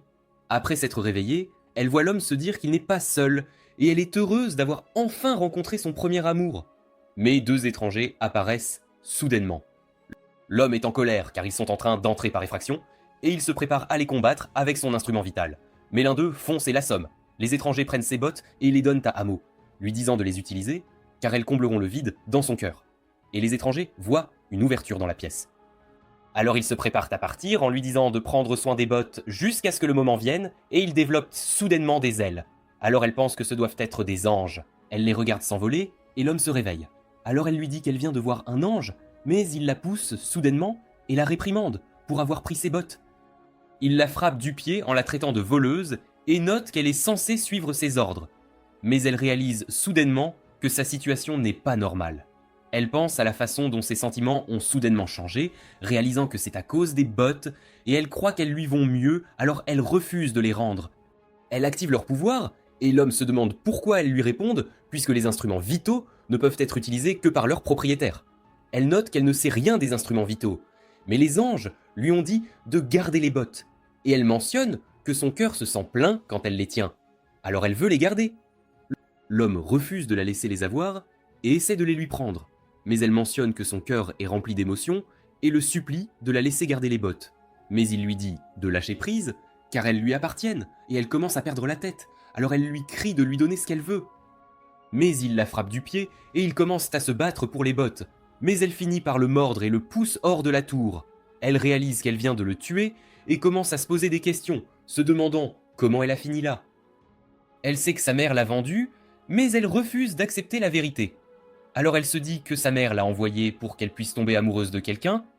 Après cela, Amo découvre ses pouvoirs. Mais elle vit une vie solitaire dans la tour, alors elle veut être aimée des gens. Et nous la voyons observer les anges, alors qu'ils voyagent entre la sphère et le sol. Nous revenons au présent, alors que Tom réalise qu'Amo a un passé tragique, et tout le monde se demande si les anges sont des donneurs. Mais Ken pense qu'ils sont réels, et mentionne qu'elle a dû halluciner, car elle est mentalement instable. Rio l'interroge sur les anges, alors elle révèle qu'elle ne sait pas grand-chose à leur sujet, mais elle mentionne qu'ils sont revenus au sol il y a environ 1 mois, ce qui correspond à peu près au moment où Ruto est arrivé. Elle dessine l'ange sur le sol, et Ruto le reconnaît comme la personne qui a tué Recto. Alors il réalise qu'il peut le trouver au sol. Ruto s'enflamme et est déterminé à trouver les anges pour obtenir des réponses d'eux et venger Recto. Mais Ama se demande s'il est comme elle, lui demandant si ses gants ont rendu son cœur humain, car elle sait que leurs instruments vitaux appartiennent à la même série. Elle note qu'ils conviennent aux personnes qui ont un grand vide dans le cœur, révélant qu'elle s'est sentie humaine après avoir eu ses bottes et qu'elles l'ont aidée à comprendre sa situation. Elle commence à pleurer en notant que l'homme l'a maltraitée, et elle admet qu'elle veut que quelqu'un l'aime, car elle est seule. Alors elle a attendu que des gens viennent la visiter. Mais elle sait que leur rencontre ne s'est pas bien passée, et elle dit à Ruto qu'il n'a pas besoin de s'excuser de l'avoir frappée. Elle note que le monde ne change jamais, car tout le monde n'utilise ses mains que pour frapper les autres. Mais il lui dit qu'ils doivent se tendre la main, car c'est ainsi qu'ils peuvent créer des liens. Il admet qu'il ne sait pas comment faire, mais il veut apprendre avec elle, et elle est heureuse d'entendre cela. Après cela, les nettoyeurs se préparent à partir, et elle leur dit qu'elle restera dans la tour un certain temps, mais elle veut qu'ils lui rendent visite quand ils en auront l'occasion. Ils lui font leurs adieux, et alors qu'ils partent en voiture, Angin note qu'ils n'ont pas appris à traverser la frontière, mais ils ont au moins tiré quelque chose de leur visite chez Amo, car ils ont appris l'existence des anges et ont même vu un instrument vital avec le même symbole que les gants de Rudo. Rudo pense aux anges, et se souvient qu'il a failli perdre la tête quand il a appris qu'ils étaient au sol, mais il s'est senti mieux après avoir parlé à Amo. On voit Amo souhaiter qu'il puisse qu'à la faire une soirée pyjama la prochaine fois qu'ils lui rendront visite, mais quelqu'un apparaît soudainement derrière elle, et elle crie alors qu'il l'emmène. Après cela, on voit Jabber s'éloigner de la tour, notant que le désert est rude, mais qu'il a au moins obtenu ce qu'il cherchait. Alors qu'Angin conduit la voiture, tout le monde se plaint des secousses, et Ruto réalise que Rio souffre, car le sort de Remelin n'a pas guéri ses blessures non létales. Alors Engin note qu'ils doivent voir un médecin, et il réalise qu'il y a une ville à proximité. Mais Ruto trouve que ça lui semble familier, et il voit le médecin qui l'a soigné quand Angin l'a rencontré pour la première fois.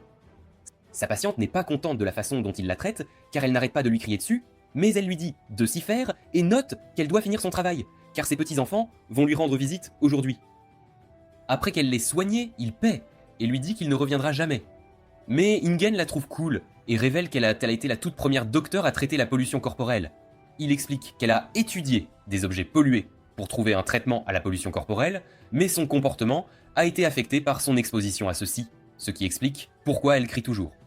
Elle révèle que son nom est Alice, et Auguste arrive avec Isha, appelant Alice leur grand-mère, mais ils sont surpris de voir Ruto et les autres. Ils révèlent que leurs parents sont décédés et qu'ils passent souvent à la clinique pour qu'Isha puisse apprendre à soigner. Angin note qu'ils ont une famille étrange, et après qu'ils aient soigné Ruto et ses amis, Auguste se prépare à partir avec Isha. Mais il leur dit de trouver un abri, car il va pleuvoir des déchets. Ils trouvent un endroit où se cacher, et Ingen dit à Ruto que d'innombrables personnes sont mortes à cause de la pluie, tandis que Keynes note que c'est la raison pour laquelle les gens du sol détestent la sphère.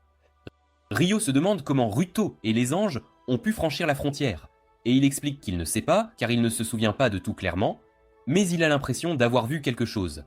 Anjin reçoit un appel de Miyu qui leur demande où ils sont, alors il révèle qu'ils sont en route pour le QG. Mais elle lui dit de passer par l'arrière, car ils sont confrontés à une infestation. Anjin ramène tout le monde au QG, et Ruto lui demande ce que Miyu voulait dire. Alors Anjin ouvre une porte secrète, et révèle que c'est le passage arrière auquel elle faisait référence. Il note qu'il y a des nuisibles à l'extérieur du QG, mais Ruto n'est pas sûr de ce qu'il veut dire. Alors il explique qu'il parle de maraudeurs. Ruto pense qu'ils sont dangereux, alors il note qu'ils doivent tous soutenir Miyu, et Anjin mentionne qu'ils ont besoin d'une pause, car ils viennent de rentrer du No Man's Land. Les maraudeurs tirent une roquette sur le QG et exigent que les nettoyeurs leur livrent Ruto, menaçant de brûler la base s'ils ne coopèrent pas. Mais Miyu leur parle par un haut-parleur et note qu'elle est contente de les voir à découvert. Alors ils expliquent qu'ils veulent se battre loyalement. Mais nous apprenons qu'ils ne sont qu'une diversion, et leurs compagnons essaient de s'introduire dans le QG. Ils menacent de faire un autre trou dans la base, mais ils réalisent que la roquette n'a pas fait de dégâts, et leurs compagnons les rejoignent, leur disant qu'ils ne peuvent pas entrer dans le bâtiment.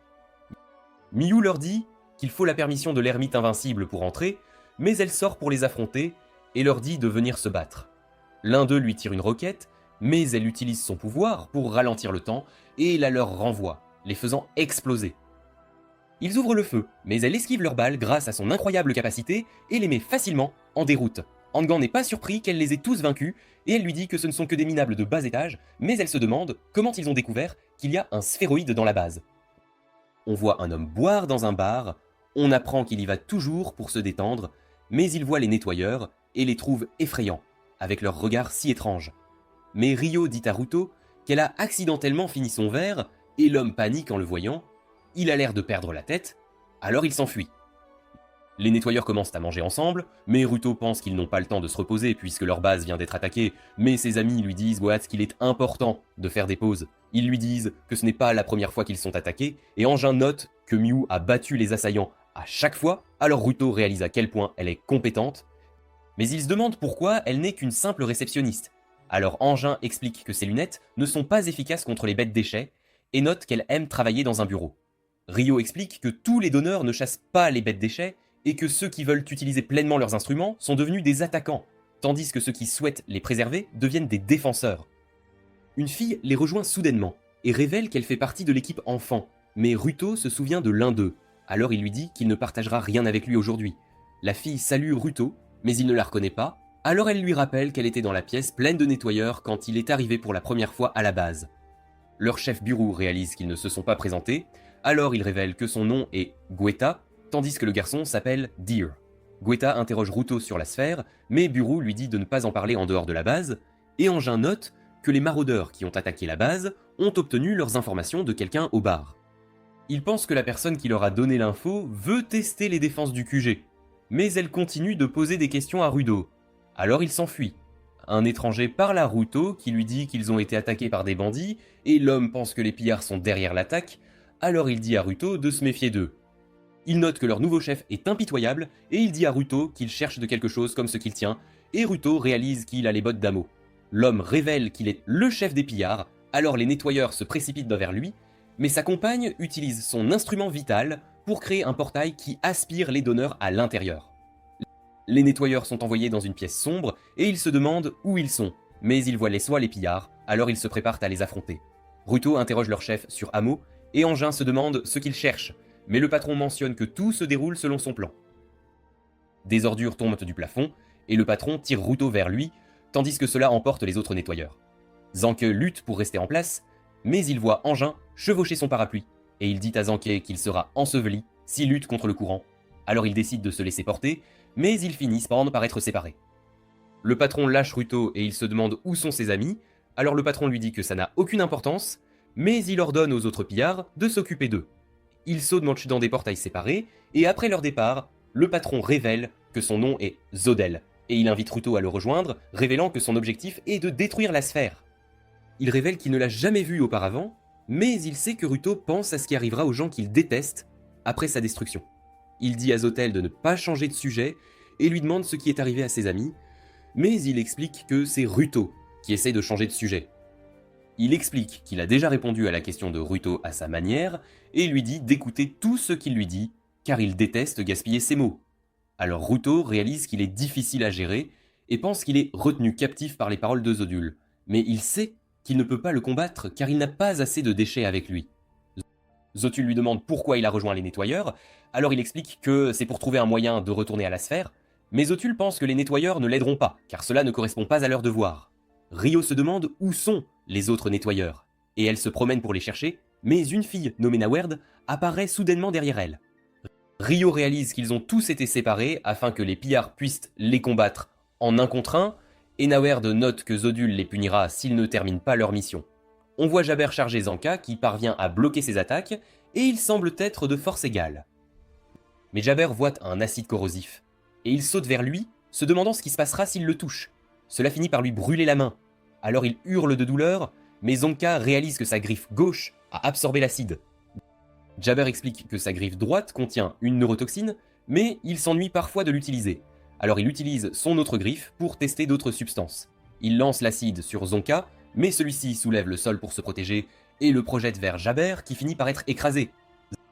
Zanka sait qu'il est toujours en vie, alors il attend qu'il se relève, mais Jabber utilise ses griffes géantes pour briser les décombres.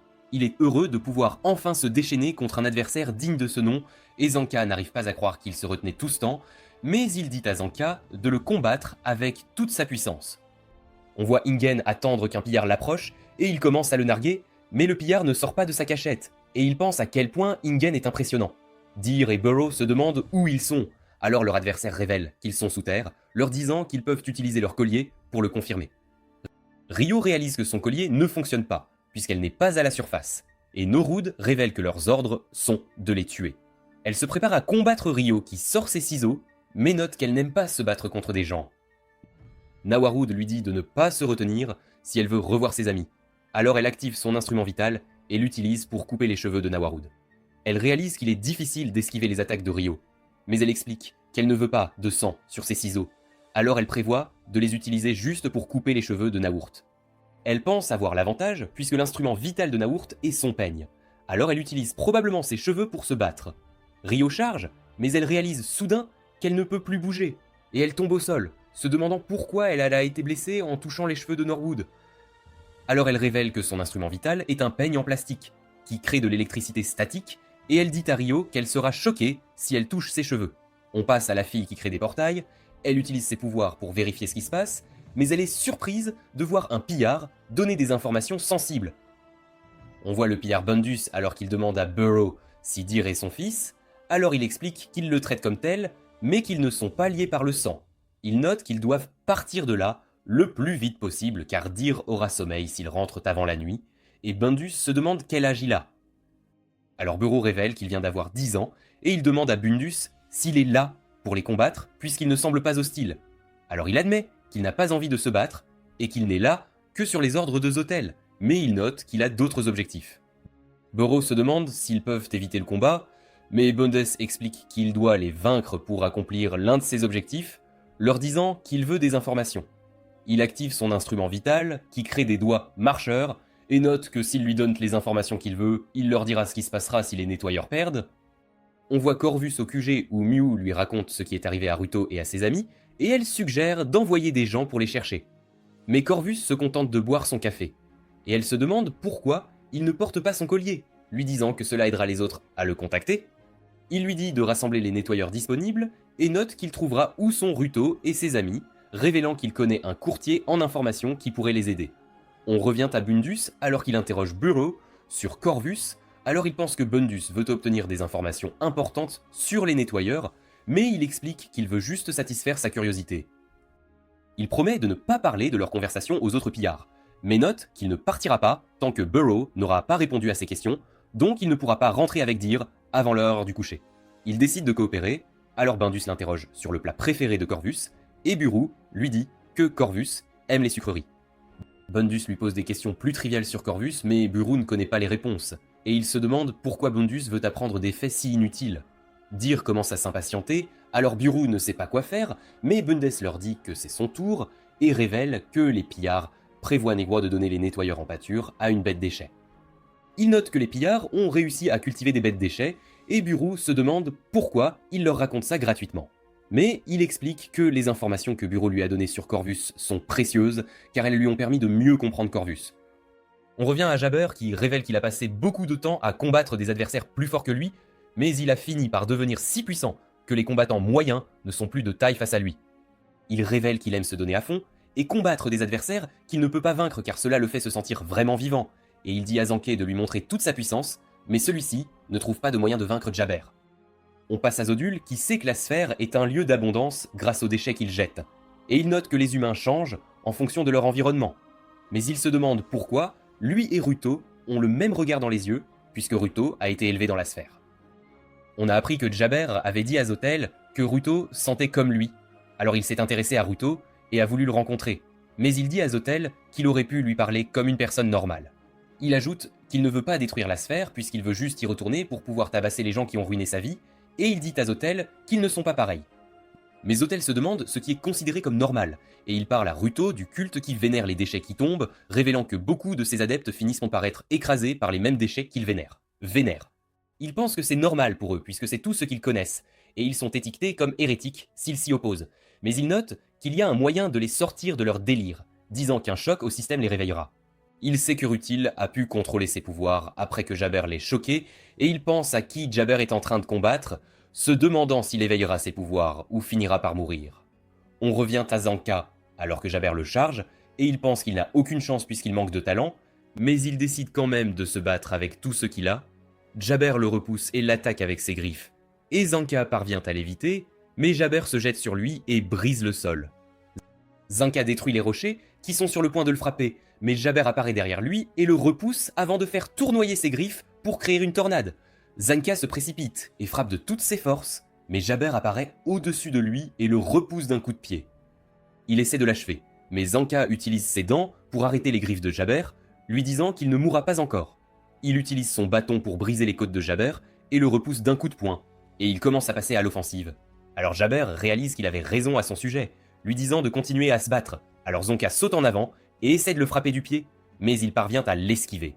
Alors Zonka saisit son bâton et tourne sur lui-même, et il parvient à frapper Jabber, mais celui-ci utilise sa griffe gauche pour lacérer la jambe de Zonka. Il tombe au sol, et Jabber révèle que lorsqu'il est en mode tout donné, sa griffe gauche contient les 3 toxines les plus récentes qu'il a utilisées, alors il pense qu'il est fini. Il le voit lutter à cause de sa blessure, mais il ne lui montre aucune pitié en le poignardant avec sa griffe. Dans un flashback, on apprend que Zonka est issu d'une noble famille, le clan Najika, qui a produit des guerriers d'élite pendant des générations. Son père lui dit de suivre ses traces et de rejoindre la garde infernale, alors il s'inscrit à l'académie où l'instructeur révèle que le but de la garde infernale est de maintenir l'humanité dans le droit chemin. On voit deux étudiants parler d'une fille qui a un talent exceptionnel, mais ils s'arrêtent quand Zanka passe devant eux et ils pensent qu'ils ne sont rien comparés à lui puisqu'il est le meilleur élève de la classe. Ils pensent qu'il est un talent naturel et il est confiant que les autres étudiants ne le rattraperont jamais.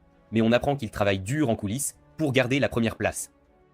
Le professeur arrive en classe et dit aux élèves qu'il y a eu une augmentation des crimes de donneurs dernièrement.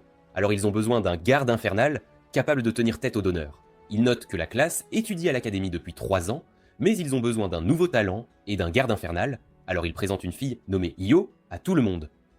Elle bat Zank lors d'un match d'entraînement et ses camarades de classe n'arrivent pas à y croire, tandis que le professeur est impressionné, lui disant qu'elle a battu tout le monde lors de sa première séance d'entraînement.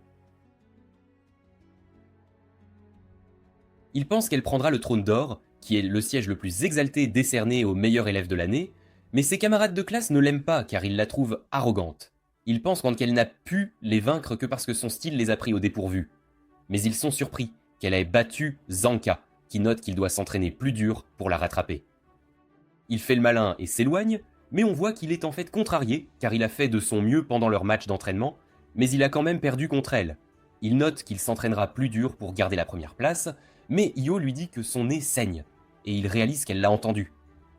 Alors qu'elle se lave le visage, il lui dit qu'elle se débrouille très bien puisqu'elle vient de rejoindre la classe, mais qu'elle est déjà une candidate au trône d'or. Elle se demande ce qu'il y a de si spécial avec le trône d'or, alors il explique que tout le monde veut s'y asseoir parce que les meilleurs gardes infernaux ont occupé cette place par le passé.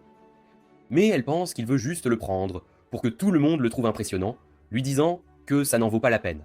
Leurs camarades de classe finissent par réaliser qu'elle est vraiment douée, alors ils commencent à la traiter avec respect. Et Zonka pense qu'ils sont dégoûtants, mais il réalise qu'il est encore pire qu'eux, puisqu'il pensait être meilleur que tout le monde. Pendant leur cours spécial, le professeur montre aux élèves les armes qu'il a rassemblées et leur dit de choisir celles qu'ils préfèrent.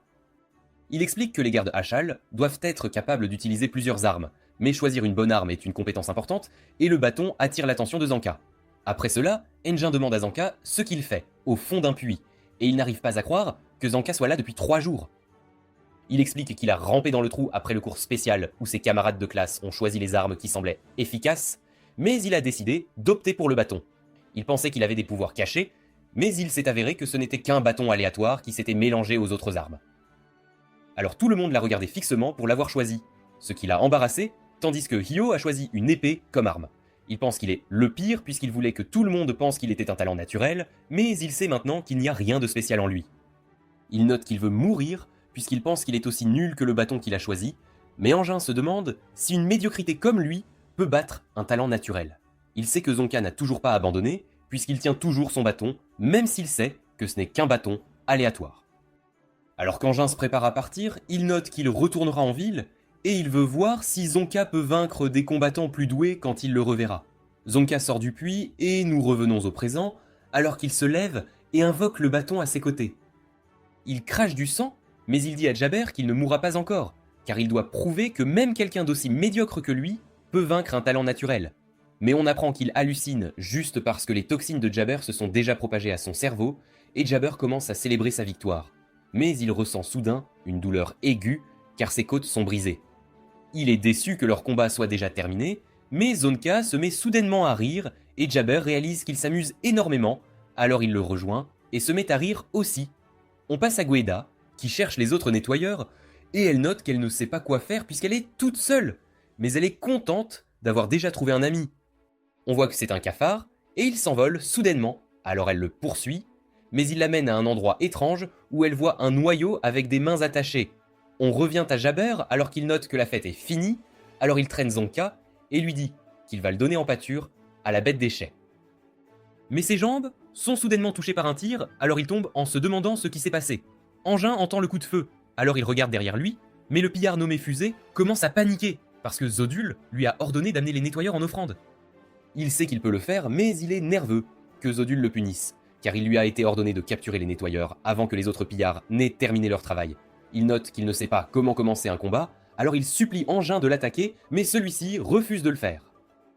Quelques instants plus tôt, on voit Ryo combattre Nawerd, qui utilise ses cheveux pour attaquer, mais Ryo parvient à l'esquiver, et Nawerd réalise qu'elle utilise le vent pour repousser ses cheveux. Elle pense que Ryo ne peut pas tenir éternellement, et se prépare à l'attaquer à nouveau, mais Ryo élabore un plan et commence à s'enfuir. Noord la poursuit, mais Ryo se cache d'elle. Alors elle dit à Ryo qu'elle n'est pas une vraie guerrière, puisqu'elle se bat comme une lâche. Ryo réalise qu'elle avait raison à propos de Nawood, puisque son électricité statique a une limite de temps, et elle essaie de lui couper les cheveux, mais Nawood parvient à esquiver son attaque. Elle repousse Ryo d'un coup de pied et révèle qu'elle a appris à bouger ses cheveux, puisqu'elle les a depuis longtemps. Elle admet que son électricité statique a une limite de temps, disant à Ryo que cela ne dure que 2 minutes, et elle est contente de connaître enfin la faiblesse de Nawood. Mais elle dit à Ryo que cela ne fait aucune différence, puisqu'elle sait comment compenser sa faiblesse, et elle commence à se battre avec ses poings. Ryo réalise qu'elle sait se battre, alors elle lui demande ce qu'elle faisait pour vivre, et Nawerd révèle qu'elle venait d'une tribu guerrière qui a été détruite il y a longtemps.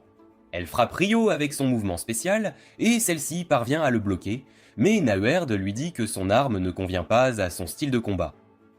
Ryo n'est pas d'accord avec elle, mais elle range ses ciseaux et note qu'elle n'en a pas besoin pour se battre. Elles commencent à se battre, et Ryo esquive les attaques de Naourt, alors qu'elles détruisent tout autour d'elle. Elles semblent être de force égale, et Ryo parvient à porter un coup solide, mais Naourt se rétablit immédiatement et la projette au sol. Elle utilise son peigne pour créer de l'électricité statique et essaie de choquer Ryo, mais celle-ci saute et lance ses ciseaux sur Nawerd, qui parvient à l'esquiver. Ils continuent de s'affronter, et après une bataille acharnée, on voit qu'ils sont tous deux épuisés. Ryo crache du sang, alors Nawerd réalise qu'elle a l'avantage, et dit à Ryo que personne ne l'entendra si elle appelle à l'aide. Mais elle tire soudainement sur Nawerd avec une arme, qui se demande pourquoi elle a un pistolet. Alors elle explique qu'elle était une tueuse, et qu'Engin lui avait dit d'arrêter. Mais Nawerd était si puissante qu'elle n'a eu d'autre choix que de l'utiliser. Elle note que ses ciseaux sont son instrument vital, donc elle ne veut pas qu'il soit taché de sang, mais son pistolet est juste une arme ordinaire qu'elle a eue de son dernier patron. Nawerd réalise qu'elle était une tueuse à gages, et Ryo lui dit de garder le secret, lui disant qu'elle ne la tuera pas à cause d'Ingen. Mais elle note qu'elle doit chercher ses amis, et menace de la finir, si elle ne lui dit pas où ils sont. Nawerd n'arrive pas à croire qu'il y ait une tueuse à gages, à la retraite chez les nettoyeurs, et elle dit à Ryo qu'elle ne sait pas où sont les autres nettoyeurs, mais note que les tuyaux de la zone sont tous liés entre eux. Alors Ryo réalise que ce ne sera pas facile de les trouver, et elle se remémore les moments passés avec Rudo, pensant qu'il est un mystère complet, donc elle ne sait pas ce qui lui arrivera à l'avenir. De retour au présent, Ryo tire sur Jabber, et il commence à saigner sur le sol, mais elle sait qu'il est bien trop têtu pour mourir. Elle réalise que Zanke est toujours en vie, alors elle l'emporte.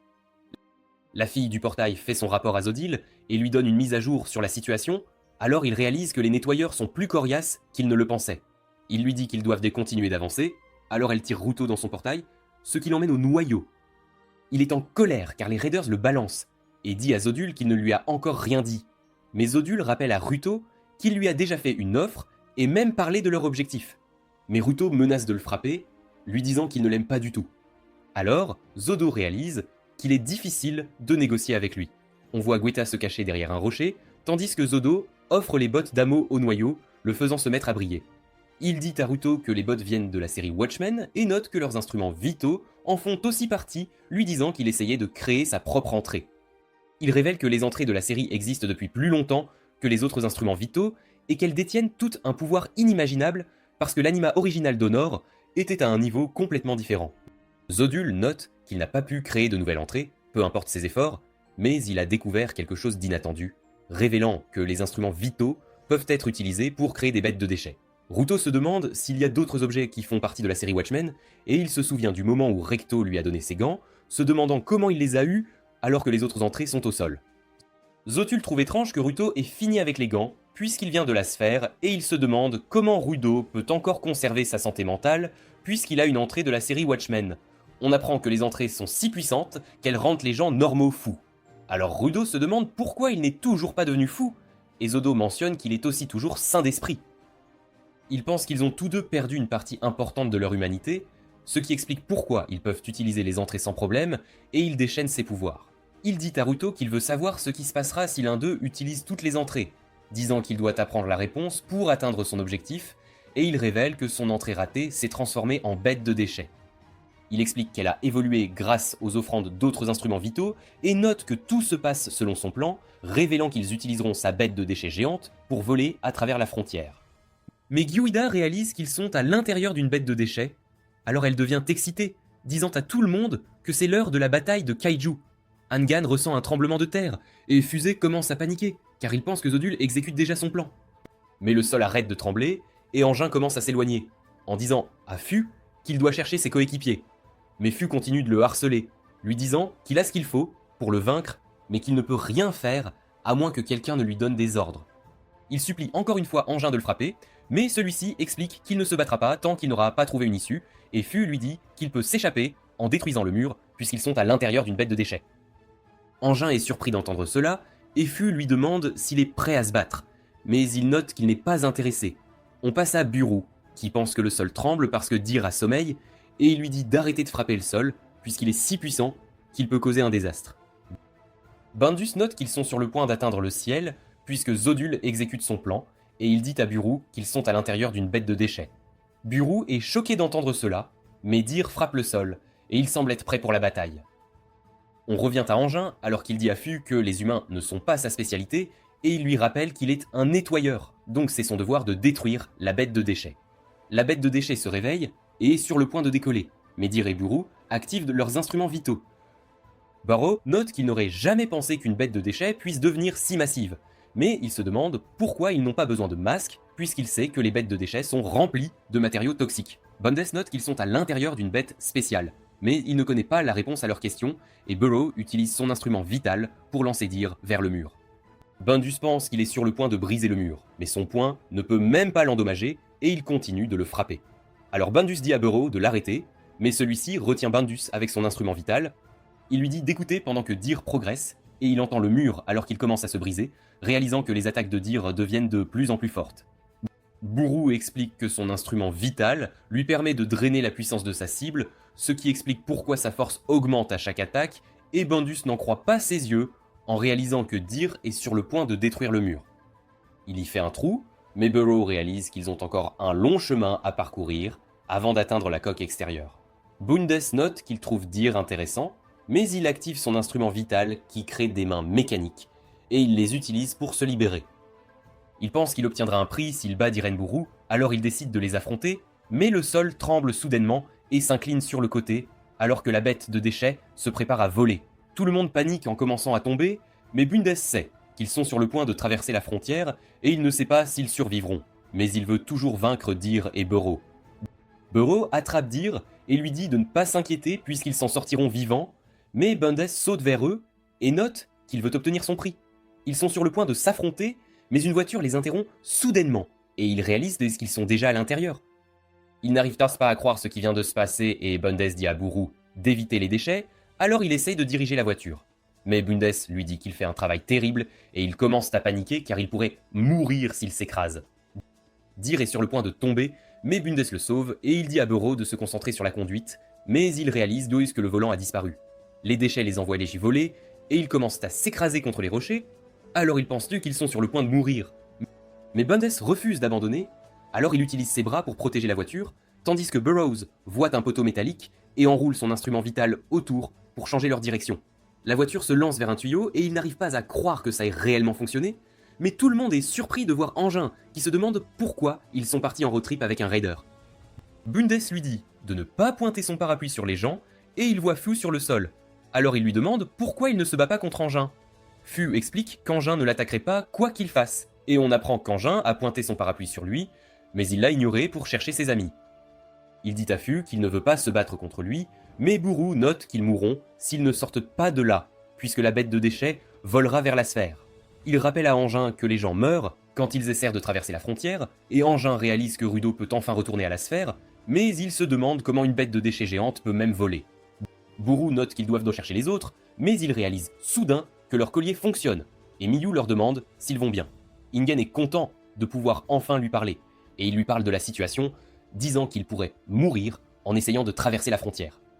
Mais elle lui dit juste de faire son travail et de nettoyer la bête de déchets, et elle pense qu'il a échoué en tant que leader puisqu'il a laissé son équipe se faire kidnapper. Elle se demande pourquoi ils n'ont pas pu utiliser leur collier s'ils n'étaient même pas sous terre, et il lui dit qu'il ne sait pas. Mais il réalise soudain quelque chose en apprenant que ses autres coéquipiers ne peuvent toujours pas la joindre. Il promet de les aider à s'échapper, mais elle se demande comment il les trouvera, puisque leur collier fonctionne. Il explique que son nom, Ingen, lui a été donné par quelqu'un d'important pour lui, et c'est un mot d'une ancienne langue, qui signifie une personne qui connecte les gens. Il pense que c'est sa responsabilité de rassembler tout le monde, et Miou lui dit de s'occuper de tout, révélant qu'ils ont trouvé sa position, donc les autres nettoyeurs sont déjà en route. On passe à Zodil, qui révèle qu'une tempête de déchets arrive une fois tous les 6 ans, et il note que la prochaine aura lieu aujourd'hui. Il explique qu'il a changé la posture de la bête de déchets afin qu'elle puisse chevaucher les vents, et il dit à Ruto qu'il ne veut pas en faire une offrande, puisqu'il en sait beaucoup sur la sphère. Zodil lui dit d'envisager de rejoindre les raiders, puisqu'il peut l'emmener à la sphère, et il note que les nettoyeurs ne l'aideront jamais à atteindre son objectif, parce que leur seul travail est de détruire les bêtes de déchets. Ruto voit Guetta en dessous de lui alors que Zodil lui apprend à éliminer les déchets, lui disant de se débarrasser de tout ce qui n'est pas nécessaire pour atteindre son objectif. Mais il dit à Zodul qu'il a décidé de nommer ses gants 3R, parce que c'est une phrase que les gens utilisent pour aborder les problèmes environnementaux, et cela signifie utiliser les choses plus efficacement pour produire moins de déchets. Il note que Corvus lui a appris la phrase, et il pense que rencontrer Zodul n'a pas été une perte, puisque cela l'a aidé à réaliser qu'il a quelque chose que Zodul n'a pas. Il note qu'il a une équipe qu'il a acceptée, même s'il n'était qu'un enfant rempli de colère, et il savait qu'il était un sphéroïde, mais ils lui ont quand même donné un endroit où se sentir chez lui. Il mentionne qu'il n'oubliera jamais les gens qui ont ruiné sa vie, mais il lâche la corniche, et dit à Zodil qu'il ne quittera pas les nettoyeurs. Zodil plonge et l'attrape, lui disant qu'il lui fera regretter de ne pas avoir rejoint les raiders. Mais Rudo pense qu'il est juste jaloux, puisqu'il n'a pas une bonne équipe. Il dit à Rudo qu'il est tout seul, mais Ingen émerge soudainement du sol, et note que la cavalerie est arrivée. Mais c'est là que cette vidéo se termine. N'oubliez pas d'aimer et de vous abonner à la chaîne. Merci d'avoir regardé, et je vous dis à la prochaine fois.